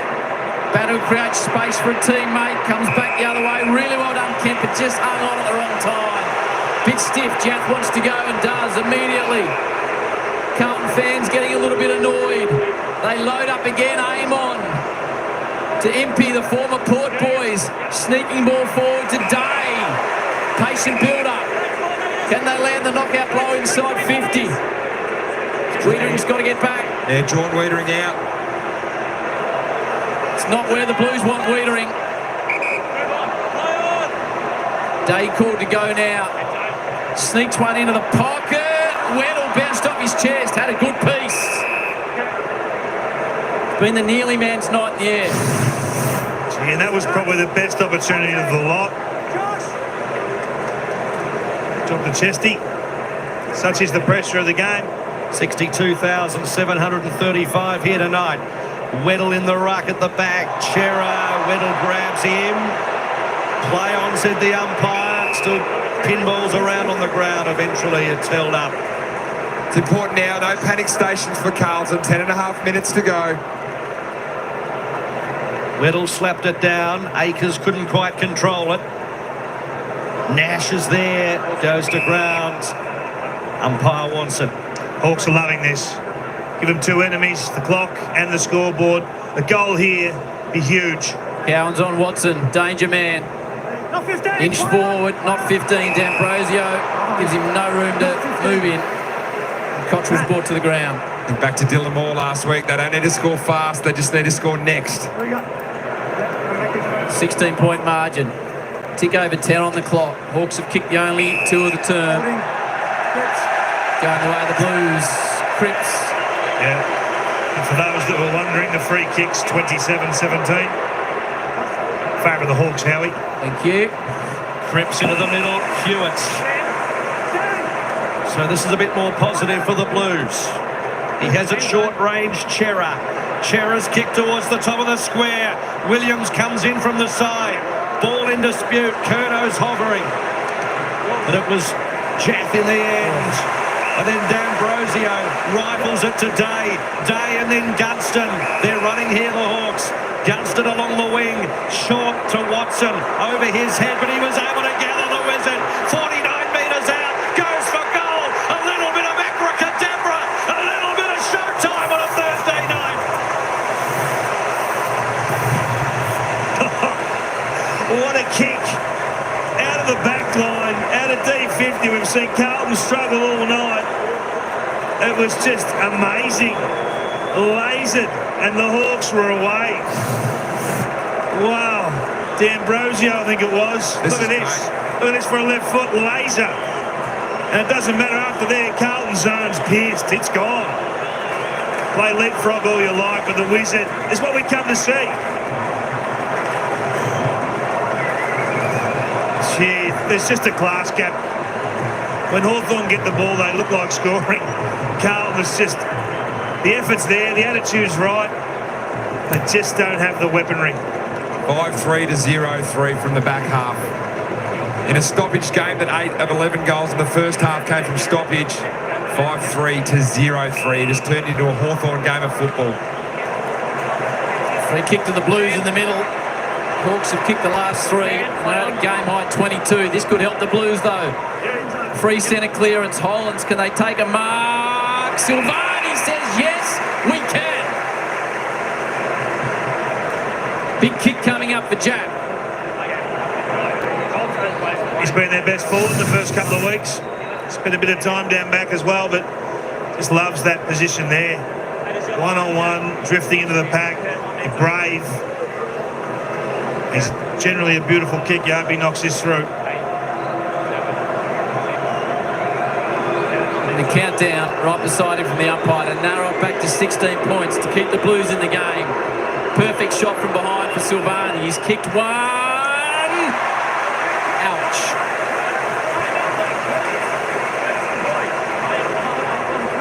Nine disposals for Jack Silvani and 1 goal 3.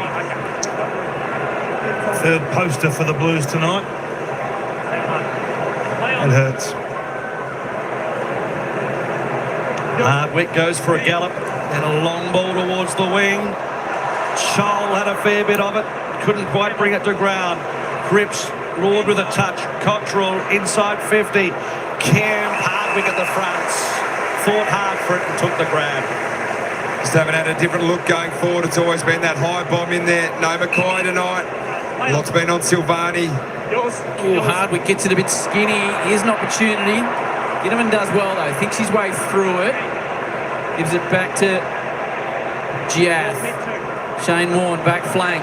Chol and Meek spoil each other. Watson's out the back. The only one that can beat Watson is the boundary line. So you've got to kick 3 goals, Jack.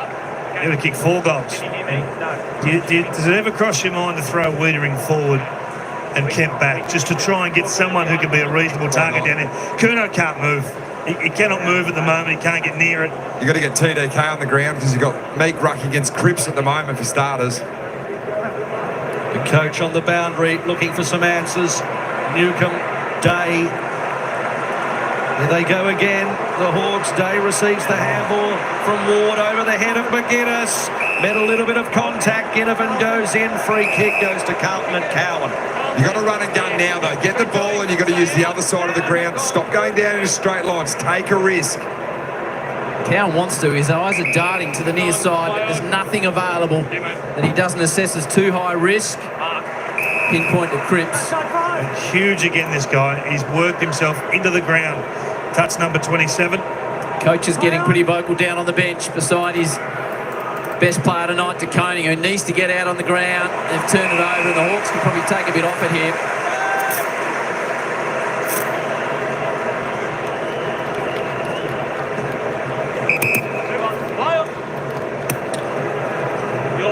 So, Jath, big kick, the Chol direction. Big fist lands in the lap of Day. Back to Ward. Ward with time and a little bit of composure. Newcomb, what about the spot? And the kick's perfect to McKenzie, who can play on quickly. Watson.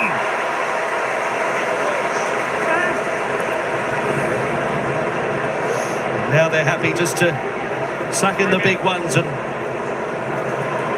wait for Watson to have a shot at goal. It's right on the edge of his range. Sure, he's got the distance in him. If I'm on the mark, I'm on high alert. A little balk, maybe. A little balk. A little something special.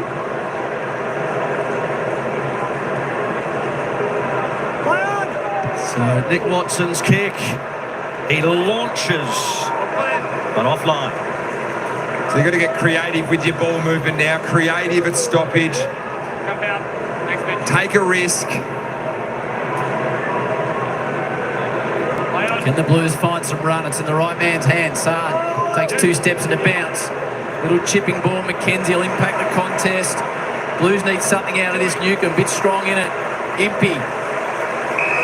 Back to Watson, who's got more and more involved. Hugs the boundary line. Sicily's out-bodied Wiedering. It was a brilliant kick.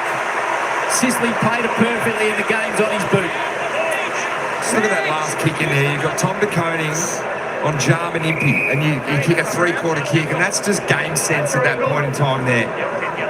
Your best aerial mark on someone who's nearly a foot shorter than him, you just got to take that option. He's kicked one this turn, Sicily. Oh, he makes a horrible mess of it. The Blues are still alive. Send him back. Send him back.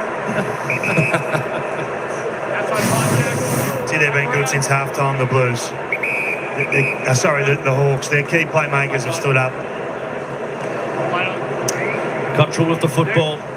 Leaves D50. De Koning's there in from the side. Meek couldn't mark it, but Weddle's there. It seems like the Hawks are everywhere at the moment. Handball offline for Ward, who arches the back to run for it. D'Ambrosio grabbed by Fogarty. Walsh picked it up to Curnow. Rips running through the middle. Oh, then he dropped it through the middle. Newcomb's there putting the pressure on. Still in dispute. Curnow dumps it inside 50. So it's going to go back to the middle, and Curnow was pushed over as he kicked it. So gets the free kick. Handball receives are critical here now. You just got to keep speed on the ball. Curnow's long ball inside 50. Lord's down there. Silvani's down there. Couldn't quite take the mark. Battle with the clean pickup. Morrison's handball puts Impey under a little bit of pressure, but the boundary line is there. Just such a professional win in the end. This from the Hawks. There's time on the clock still, but everything would have to go right for the Blues from here. Just working out how to take time off the clock, the Hawks. Meek, watch out for De Koning grabbing it. Meek holds up in the contest. Ball spills free. Cripps.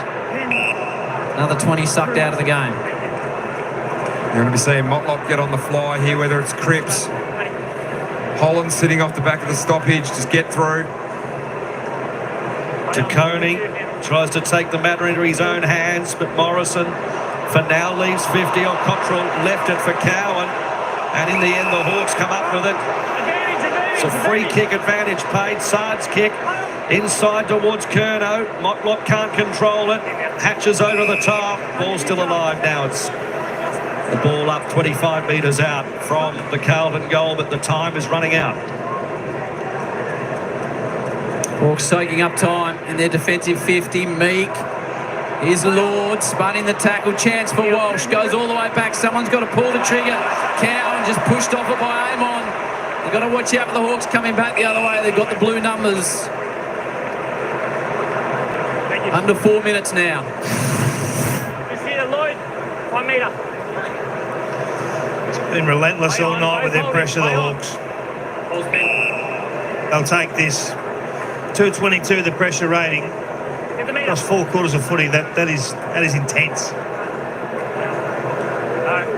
Meek rips off the ground. Chera kick and hope towards the pocket, hoping for Curnow. Hardwick with the fist kills it. It's just their ability to absorb the pressure and find an easy kick to just release the pressure in the back half. So well drilled behind the ball. Sicily rolling down into defence, pointing out directions to his teammates. De Koning, Morrison spirals out of defence. Chol, he's kicked 3. He's been very good. Cottrell off the ground. Impede, he might not have the footy, he didn't. Right, Jesse needs to go back, he needs to slot it. Clock continues to tick.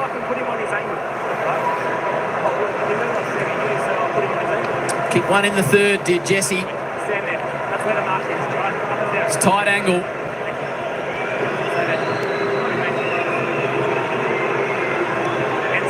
Motlop. Narrow.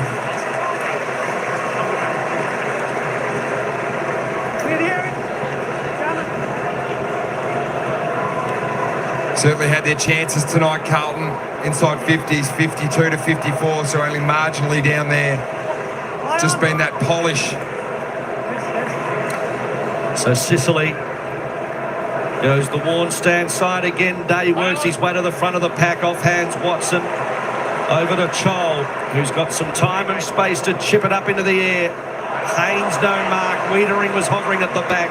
Walsh comes in from the side with a good pick-up. Handball to Chera. Chera has company. Just a little tap by Fogarty. Back into the middle. De Koning's had a terrific night. Wide to Hewitt. And then Hewitt's kick towards centre half forward. Punched away from Silvani. Meek and then Newcomb. And out to the wing go the Hawks and Gunston.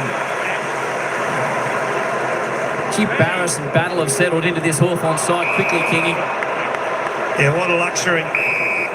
The opposition forwards have got no space to move. Just watch Curnow all night. They've taken 5 marks inside 50. Silvani's taken 2 of them. Williams, De Koning and McGovern have all taken singles, so no Curnow to be seen. Nash soaks up some more time. Little chip inside 50. Chol, Watson, Sard, 2 quick men.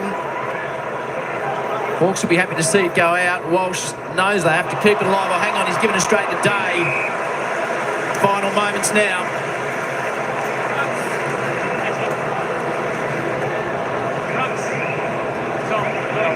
$62,500 at the G on a Thursday night. Day gets the football, has to beat Cottrell, couldn't quite.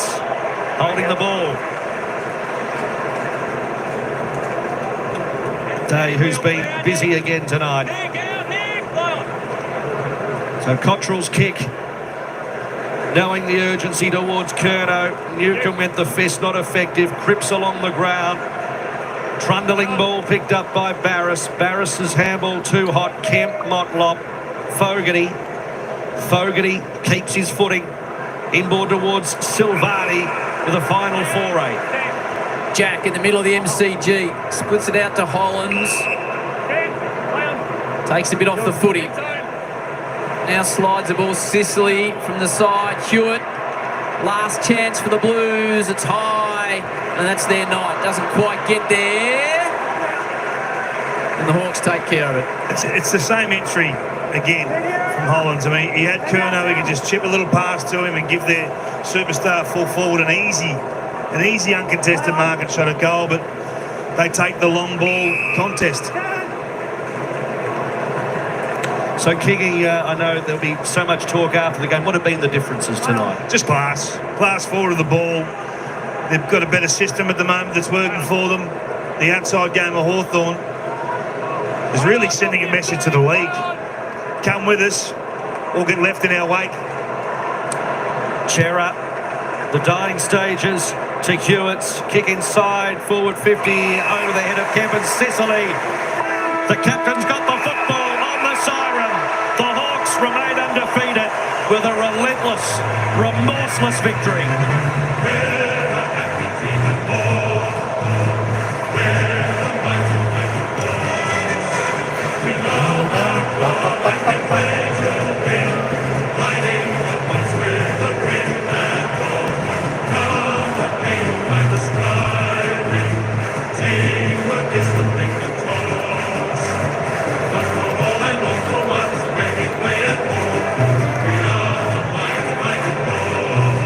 Hawks by 2 at quarter time, Blues by 5 at half time, the Hawks by 5 at 3/4 time. In the end, 3 goals to zip in the last turn. The handshakes are out.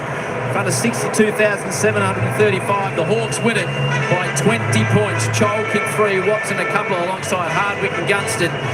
2 goals for Williams for the Blues. The Hawks are 3 and zip. The Blues are 0 and 2. Jack Reebold. Yeah, Hawthorn just too classy all around the ground there. Obviously, Carlton challenged in that first half and threw a couple of punches late as well, but I think the well-drilled Hawthorn team were just a level above tonight when they needed to be as well. We haven't mentioned John Newcomb much tonight. 32 possessions, 9 clearances. He was huge again. Will Davis start, 26 touches. It's a fairly well-rounded performance from the Hawthorn Football Club. And you make mention of Barras and Battle behind the ball. Incredible additions. They've targeted the area they want to get better at, and they looked as strong as ever. Cripps with 29 disposals, Cherry with 28, Tom de Koning 19 disposals. He was huge and probably the Blues' best. Yeah, he was, and he's still evolving as a ruckman. He did some stuff tonight, probably had the point of the year, and he's just growing. He just needs more people to flow in behind him. Brad Johnson. Well, you pumped this man up throughout the entire game, and what a game he played, Josh Battle. You've settled in beautifully. Yeah, no, it's been good, mate. Around the trot now, so yeah, loving it down there. Yourself and Tom Barras, talk us through it, because you've had to learn a new structure, but the way you've been able to sort of play in the early part of the season has been awesome. Yeah, definitely. I mean, it's always tough coming in, learning new terminology, learning a new system. But no, the coaches, credit to the coaches, the other boys down there, they've been amazing to help us fit in seamlessly. Seemed like you like CJ back in the lineup tonight. Yeah, he was good, mate. He can run, so yeah, we loved having CJ back. How was the pressure? Because at ground level, Eddie and I were talking, even the guys upstairs, and Kinney was talking about it, was well over 200 deep into that last quarter. How was it at ground level? Yeah, man, it was hot. I mean, Sam showed it three-quarter time. It was over 2.3 or something for most of the quarters. So, yeah, these are the games you want to be in, though. And you enjoyed the run off the back half, you in particular, but when you get that overlap football, you're difficult to stop. Yeah, definitely. I mean, we like to play fast footy, so yeah, it's been really good. Josh, congratulations on the great start to the year. Yeah, thanks for that. Thanks to Josh Battle and Brad Johnson. Well, you mentioned through the call how we, for a man, early days in a Hawks jumper, very self-assured out there. Yes, yeah, no, he settled in lovely behind the ball there. And I'm looking at, you go through the stats list as we look at it now. Dylan Moore's only had 9 possessions tonight. He's usually, you bank him for 20 touches and a couple of goals, and he leads that small brigade for Hawthorn. But they just look to have that extra step, just that ability at a certain time to slow down, find a mark, and then when there is the opportunity to pierce it and go, their back half, led by Sicily, led by Amon, and a few others down there as well, just have this pull the trigger and go, and they are electrifying out of the back half. And that was the part of the game that we didn't see in the first half. Stoppage dominated. 8 of 11 goals for both sides came from stoppage in that first half, but then in the second half, as the game starts to open up, the Hawthorn pressure remained, but they're also able to bring that slingshot style of football too.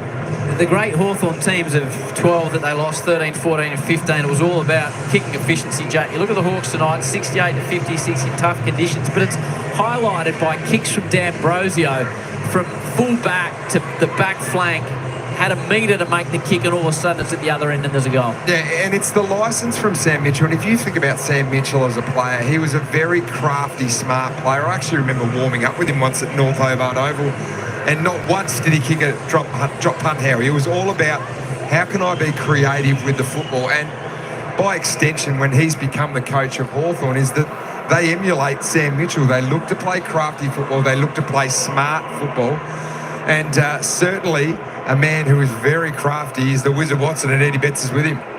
Yeah, guys, I'm down here with the Wiz, mate. 3 on the trot. How good is that? Yeah, it's a good feeling. We knew Carlton were going to come out hard today. We showed, it was first half was very tough. We knew that was expected, and us boys as a group showed love, and we went all 4 quarters, and what a win, to be honest. What was the message from Sam at 3/4 time? Because it was, the Blues were coming, it was 5 points of difference. Was it a spray, or did he stay calm? Stay calm, I reckon. We knew that wasn't our best footy, and we knew we had a lot to give. We knew we can run all 4 quarters, and we're a young, fit group, and yeah, we definitely showed that. And the Mosquito fleet, what's your role? Do you get the license just to do what you want, get out there, be excitement, strut your stuff? What is your license? Just be us, to be honest. We're a lot of different characters in there, and if we beat us, we play our best footy, and that's what we did tonight, I reckon. Well, it's exciting to watch, mate, and just keep being you and keep having fun. Well done. Part of Eddie Bett's contract at Fox, have to interview one small forward a game, and it was always going to be the Wizard. So the wash-up will be the Blues. It's such a reactive industry. They were far better tonight, Jack, than we saw in the second half against the Tigers last week. What do they need to work on? Oh, look, I think it's consistency of performance. I think down back they've got to shore themselves up a little bit. As you can see, Michael Voss addressing his troops down amongst the bowels of the MCG in the Carlton change rooms. I think they wish they could have two Jack Silvanis at the moment. He looks like the partner for Wiedering for me as that other key back role. They missed Mackay tonight, and I think they've played Silvani out of necessity forward because there's no Mackay. Last week, obviously, no Curnow as well. I think he'll be better for the run, but he was well held by Josh Battle. They cannot lose belief in the system, Carlton. Their best is good enough. At the moment, they just can't put their best out for long enough. And how good is the Hawks' best from what you've seen? They've had different parts of their game click in different weeks. I'm not sure the whole game has clicked at this stage of the season. No, look, I reckon they're at about 50% capacity at the moment, which is scary, I think, for the opposition. And we saw glimpses tonight. You see really good glimpses of Hawthorn's ball movement come to fruition. Now, conditions were difficult tonight as well. I don't think they suited Hawthorn as much as they suited Carlton potentially, but McDonald's a big loss, and we don't know how long he's going to be out for. Looked like a sort of syndesmosis high ankle sprain injury, but he's one of their running gunners, sort of class outside, which they use. They use the sub position really interestingly as well. I think Sam Mitchell would be happy that they've won, but the message would be there is so much more growth to come from this organisation, and that is playing together for longer, but also there's guys down here that have only played a couple of seasons of footy that are already having a big impact. They'll continue to go throughout the season. Gee, already a mouth-waterer. Look at that. GWS round 3 in Tassie against the Hawks. That's just a must-watch. What a place to play it as well, Tassie. They'll be frothing on the fact they get to see the Launceston Hawks go down there, and the Giants at the moment. Like you think about the two game styles, I reckon probably nearly the two best coaches in the competition, along with Chris Scott. Adam Kingsley's got his boys firing with the Giants. And that is a tantalising matchup, isn't it, down there at UTAS? The Blues take on the Dogs, then the Pies, then the Eagles at home in their next 3 matches. And that man who, as I said earlier on, chiselled out of granite, I think he might be top 5 rigs in the AFL, Jack, but he plays some good footy tonight after he's had so many soft tissue injuries, but he looks like he spent a bit of the off-season throwing the steel as well. He's an incredible athlete, an important player as well. I remember playing against CJ for the first time, and his pace and ferocity at the ball, and what he does is he provides this sort of defensive cover. He plays wing, he plays a little bit of half-back, he can slide in. You can see Jarman Impey obviously starting his career at the Port Adelaide Football Club, playing game 200. An incredible pickup for Hawthorn. 9 players tonight in the Hawthorn team that rolled out started their careers at opposition clubs. So it's a credit to the list management of Hawthorn being able to get players like Jarman Impey, Carl Amon. I've obviously spoken about Barras and Babel already. They identify an issue. They've been at the draft as well, and they find themselves in a really good position. Obviously 3-0 to start the season. And a lot of people have got them up there as the premiership favourites. You hear the song and then full game analysis with the superstar panel. Jason Dunstall, Joey Montagna, David King, ably steered by Sarah Jones down there. But the Hawks tonight, they'll be top of the ladder, 3-0 with the Giants awaiting. And Jarman Impey, 75 games at Port Adelaide, 200 now, picked up from Shepparton, picked 21. 3rd in the BNF last year for the Hawks. The Hawks by 2 at quarter time. The Blues by 5 at half time. The Hawks by 5 at 3/4 time. In the end, 3 goals to 0 in the last term in front of 62,735 people. Sees the Hawks 20-point winners. And they are certainly a happy team at Hawthorn. A lot of raps for the coach as well, Jack, it must be said. Certainly is, and I think he's becoming one of the most creative coaches in the competition, Howie. Here's the Hawks, 3 and zip.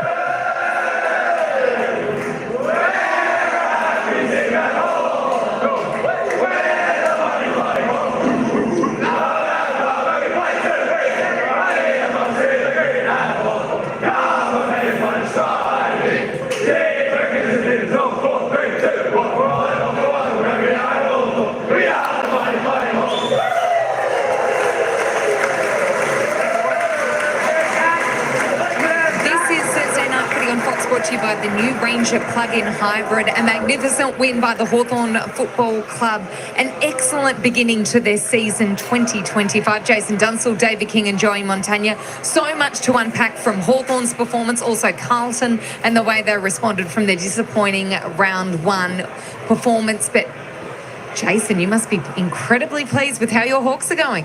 Well, I said it was a really important game from a Hawthorn perspective. We knew how important it was to the Blues after a dismal round 1 performance. But I'm a little bit surprised the way they were able to get it done. They were very, very good. It was impressive, but I'm blown away by how high the pressure stakes were in that game from both teams. I mean, you just don't see two teams through the roof with pressure very often. Now, Carlton brought the pressure and Hawks matched them, and if not, went to another level. And I just think good teams find ways to win, and Hawthorn have now done that 3 consecutive weeks. They've all been slightly different in terms of the game styles. We know they can pile on a score if they have to, but just to roll the sleeves up, match Carlton for physicality, and then be too good in the end with strong signs. I think the elephant in the room is Carlton's system. Their ball use is deplorable, and it gives their forward line absolutely no opportunity to function. And well, they're really probably not the story. Maybe they're not. Maybe these guys in this room here are. But gee, they've got some work to do. The Blues. Is that system or is it personnel, as in not having enough good ball users? Well, for decision making. 56% or less by foot. Yep. 13 players tonight. All 8 of their top disposal winners. So the top 8 disposal winners kicked it less than 56% tonight. There's got to be system involved in that. There's got to be more handball change. There's got to be better method to give you better looks forward of centre. They didn't look like scoring for large parts of the night tonight. They took 5 marks inside 50 and 4 of those were contested.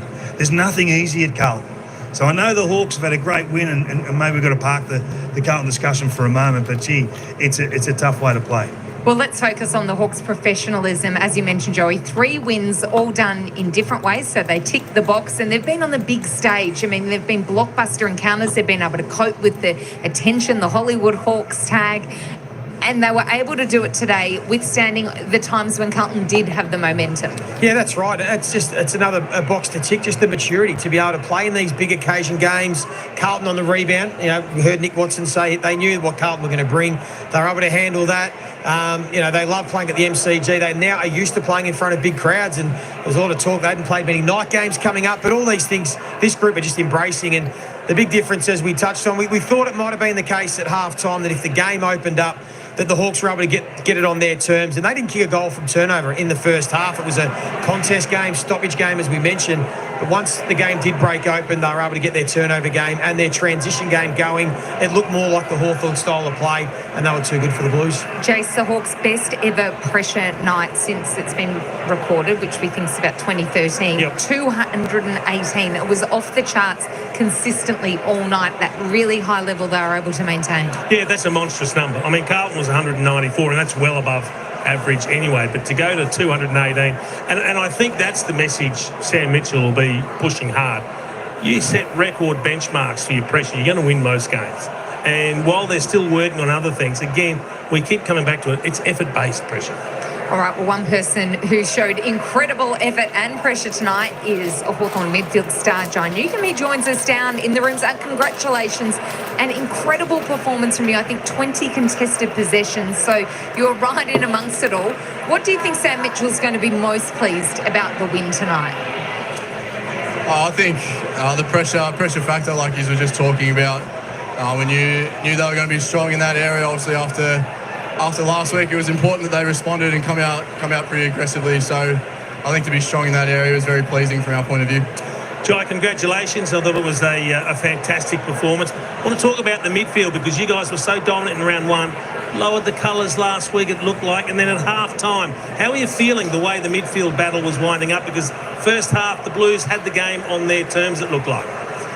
Yeah, it was definitely a tough arm wrestle in there tonight. Obviously, they got a few big bodies in there, and tactically both teams were trying to do a few different things. So it was nice to be somewhat around the mark, and then I think in the second half it was really key to us winning the game to be able to get on top in that area and get a bit of damage from our stoppages as well.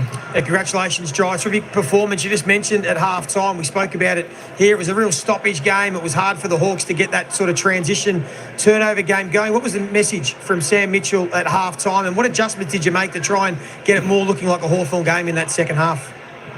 The message was just keep being us, keep trying to play our way. We sort of scored, half our score was from stoppage, which isn't the norm for us, I don't think. So backing ourselves in, using our strengths, knowing what we're capable of and trying to put that on display as often as possible. Just looking at your midfield mix, it doesn't look like you're as concerned now about losing some clearances given what's behind the ball with Josh and Tom now playing centre half back and full back with a Plum.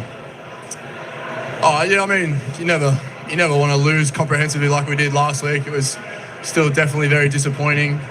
Obviously, it helps when you're strong in that area to be able to rebound, but we don't want to be putting them under pressure defensively all the time. They're really good offensive weapons as well. So the more we can use them in that area of the ground too is going to be really important for us. Jai, it looks like there's a lot of love between the players. Now, that's easy to have when you're winning, but we know how the small forwards love to celebrate. But it looks like all around the ground there are lots of pats on the back and little slaps here and there, just for the little successes that all players have throughout the course of the game. Yeah, it's really, really important for us to celebrate the things that matter to us, and keeps everyone engaged, keeps everyone on the same page, allows us to be connected and predictable to one another. So it's nice that I think you're noticing it from the outside, because that means that we're putting an emphasis on it, and it's coming out on show. So we'll keep trying to do that, keep celebrating the right things, and hopefully keep getting the results. And the challenges keep coming. Next week it's the Giants, who along with yourselves are probably one of the form teams in the competition at the moment. How much are you relishing these weekly challenges and opportunities to test yourselves? Yeah, I mean it's awesome for us as a club to be in these games that are that they matter all the time. So each week is a quality opposition, and you got to put your best foot forward to come away with a win. So we'll keep focusing on us and what allows us to play well, and see where it gets us. Before we let you go, mate, that moustache is doing plenty. Yeah. It's thick, it's bushy, it's growing. Is that long term? Is that the future? What are you thinking? Yeah, I look too young without it, so it'll have to stay. All the hard-hitting questions right here on Fox Footy. Thank you so much, Jai, for your time tonight. Congratulations on a wonderful win, and enjoy this for a moment before you turn your attention to the Giants next week. Will do. Thanks, guys. Appreciate it. Good question there, Chief. That's a cracking moustache. Does it come with the number 3? Cracking moustache. Well, true. Barney had a great one too, didn't he? He does look very different with the shorter hair too, doesn't he? But his game tonight was exceptional. So if you have a look at the figures, 32 disposals, 20 contested possessions, 9 clearances. Joey, he is a workhorse. Oh, he's more than that, though. He is a workhorse, but he looks unfashionable, but he is highly effective. I mean, he had the 9 score involvements, which was the most on the ground, 8 intercept possessions for a midfielder, 11 tackles. Like, he was complete. And I thought he had to go up against some big bodies. Hewitt and Cripps and the Koning were enormous in there, but he just continues to work. And I thought that fourth quarter, particularly the start of the fourth quarter, when the game was still up for grabs, he just willed himself to win a couple of clearances, get the ball going his team's way, and he's got a bit more polish with his disposal. King just mentioned some of the Carlton midfielders that probably lack that. He has that, and I thought it was a wonderful performance. On a greasy night, I thought he's one of the few players that was very clean with his hands too. Didn't double handle too much. He was able to grab it quickly and set up those around him. Is he their best player, Jace? He's certainly one of them. I don't like to separate one player above. I mean, Will Day is incredibly important to him as well, but I mean, you look at his performances over the last 2 seasons, taking his game to another level, and shows no signs of stopping. We've spoken a lot about the Hawthorn mosquito fleet and the brilliance of the small forwards. Let's talk for a moment about Mabo Chua and his role tonight. 3 goals and just providing that marking presence inside forward 50, Jace. He's a fun watch, Marbio, because he does things at times that can frustrate you, but he did a lot of really good things tonight. It's when he works hard off the ball that he takes his game to another level. He'll get these sorts of things. He's a pretty good kick. He's reasonably efficient when he's having his set shots, so he does that part of the game well, but it's when he's working off the ball, putting the pressure on, making the second efforts. You need to see him competing when they're desperate for a contest and he's outnumbered. He's still got a little bit of work to do in that in that aspect, but did a lot of good things. I love this kick.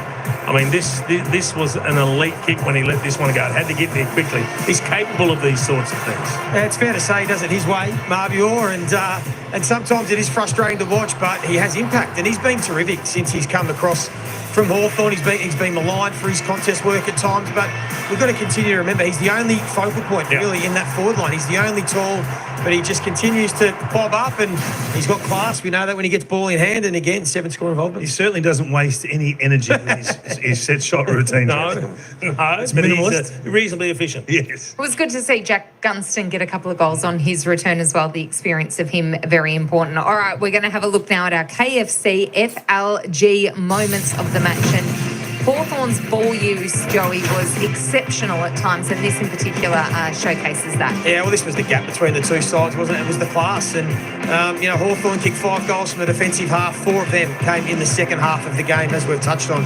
Once they were able to get the transition game going, and these lefties, they used the width really well. That's one thing that probably goes underrated is the Hawks like to use the wings. They're not necessarily a team that are high through the corridor, but this kick was an absolute bullet. We were right above this one, weren't we, Jace? Off one step, he flushed that, and all of a sudden it sets up a goal. And this is what you're talking about, Kingy. Carlton lack this ability, don't they? And that's probably the difference at the moment.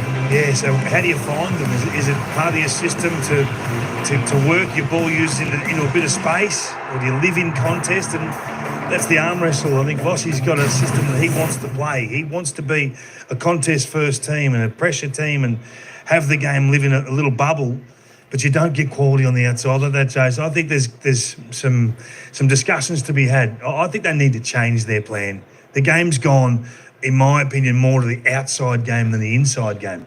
The damage on the outside now is twofold to what it is in the contest. We're starting to see those numbers, aren't we? The clearance and contested ball are nowhere as important as they used to be in footy. It's now the transition, the uncontested play, and being able to finish your work. That's the difficulty for the Blues, is turning what they are doing well into scores on the scoreboard. They're not getting the advantage for their hard work. And the scoreboard that matters is wins and losses. And the fact is they've only won 2 of their past 11, Kingy. When you break it down, that isn't a premiership side, that isn't a top 4 side. Well, this was poignant, Kingy, in the rooms. Yeah.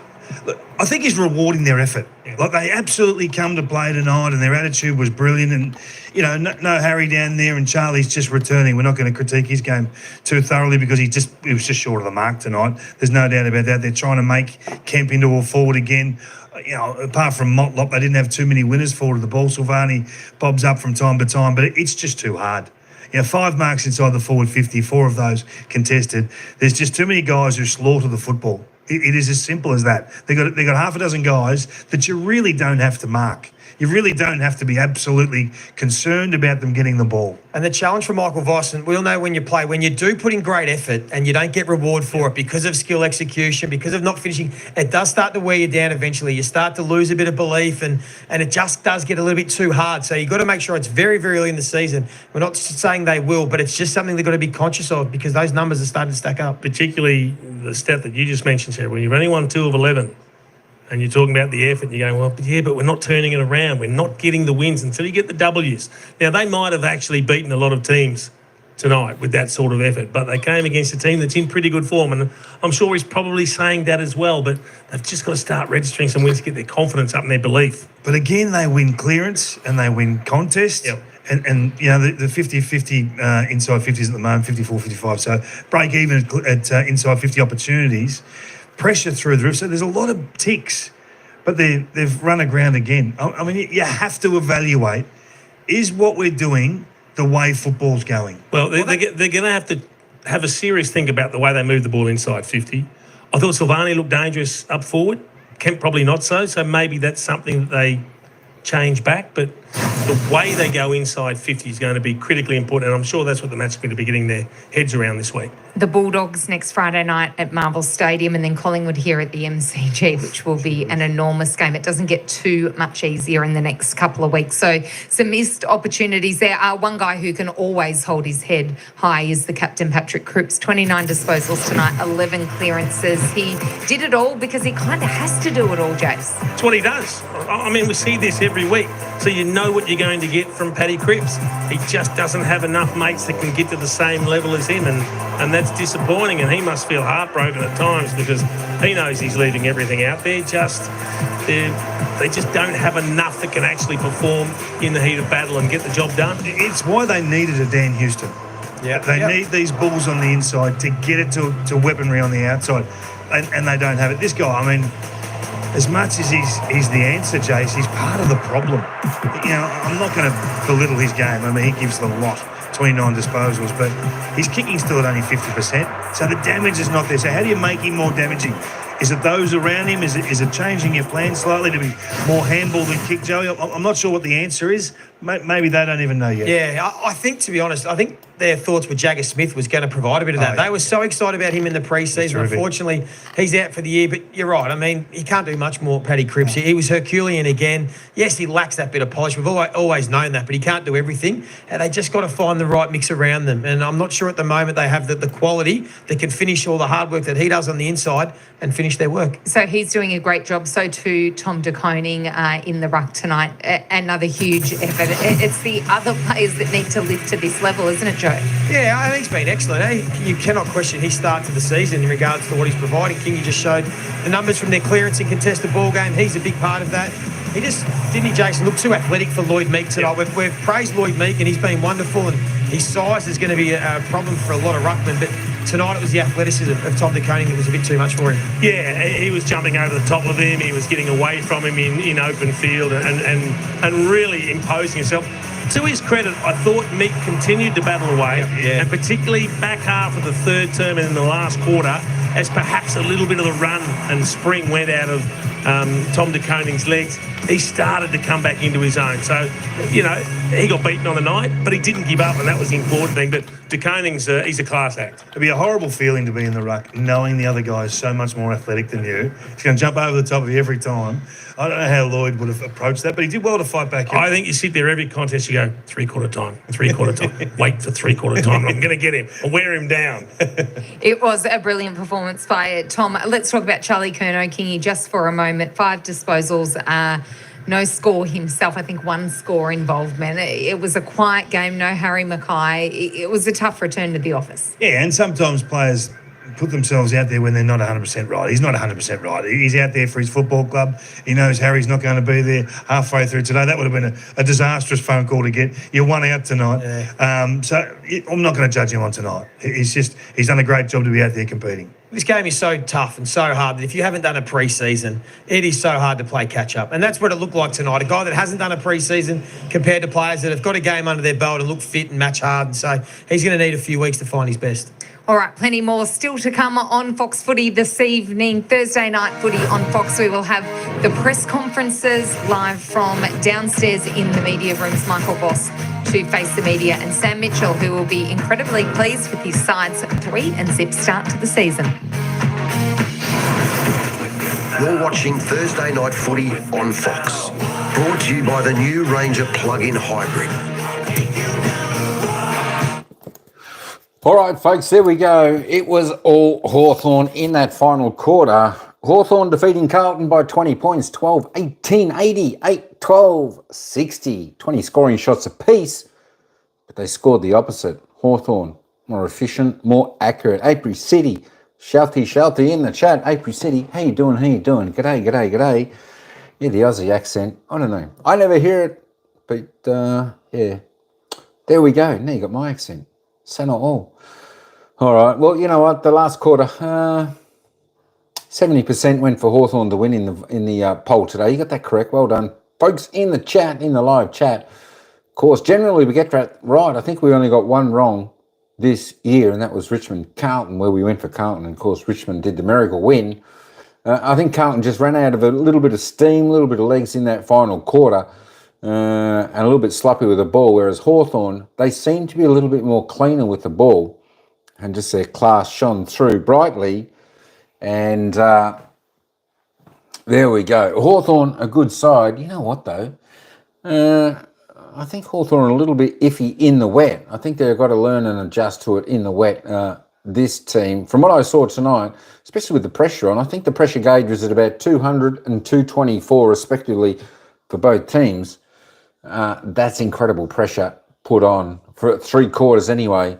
The pressure did certainly drop off a little bit in the final quarter. Carlton did have their chances, but Hawthorn, of course, putting on 3 goals, 1. Carlton could only manage 4 behinds. Inaccuracy, folks. Inaccuracy is, well, it's the downfall in the game of football, especially against a good side. You got to take your chances where you can get them. All right, let's have a little bit of a look just at the stats before we head off for this one, and I'll let you know what game is on tomorrow night. Just looking at the AFL fantasy points, if you play that game, John Newcomb, not a bad score there, top of the table by a fair way, 142 points. George Hewitt, 117, Tom De Koning, 118, Kara, 103, Ward, 101. The rest all under 100. The goal scorers for this evening's match, Chull ended up with 3, topping the table there. Of course, Nick Watson, Hardwick, Gunston, the other multiple goal scorers with 2 each for the Hawks, and Ward, Sicily, Moore with the other single goal scorers for Hawthorn. For Carlton, Zach Williams was the only multiple goal scorer, and of course, Silvani, Motlop, Kemp, Hewitt, Cottrell, Kera, with the other single goal scorers there for Carlton. Just have a look at the disposal count, if you're interested in that, or you had a little bit of a wager on the number of disposals for certain players. You could have 20, 25, 30 disposal. There was only one player on the ground with 30 and over tonight, and that was John Newcomb from Hawthorn. 32 touches he had, 16 kicks, 6 handballs, 5 marks, 11 tackles, 9 clearances, and a behind. Fantastic game. Paddy Cripps, as always, a stunning game from him. Tries his heart out. I tell you what, he is a superstar, Paddy Cripps. Next best, Adam Kera on 28, Hewitt 27. Hey, April City, la la la. There we go. Is my accent a little bit? I heard you often. Charat, charat. My gosh, there we go. Ambrosia and Day. 26-25. We'll quickly run through these. Motlop on 19. There we go. You can just pause if you want to see who you got. Nick Watson, not too bad. 16 touches. They all come in the second, third, and fourth quarter. He was held disposalless, if that's a quarter. If that's a word, I should say. In the first quarter, ended up being a reasonably good game. 16 touches, 10 kicks, 6 handballs, 6 marks, 2 tackles, 2 clearances, 2 goals, 2. So not a bad little game from him. Sam Doherty with 13. There we go. I'm just going to run through this because my battery is about to die. All right, folks, that's all we've got for this game. Well done. We'll see everyone tomorrow night where the Western Bulldogs take on Collingwood. 7:40 Melbourne time. That's me. I'll see you tomorrow night. Thanks, everyone. Thanks, April. I got to go. My battery is going to die. All right, folks. Ciao for now. See you in the next game tomorrow night.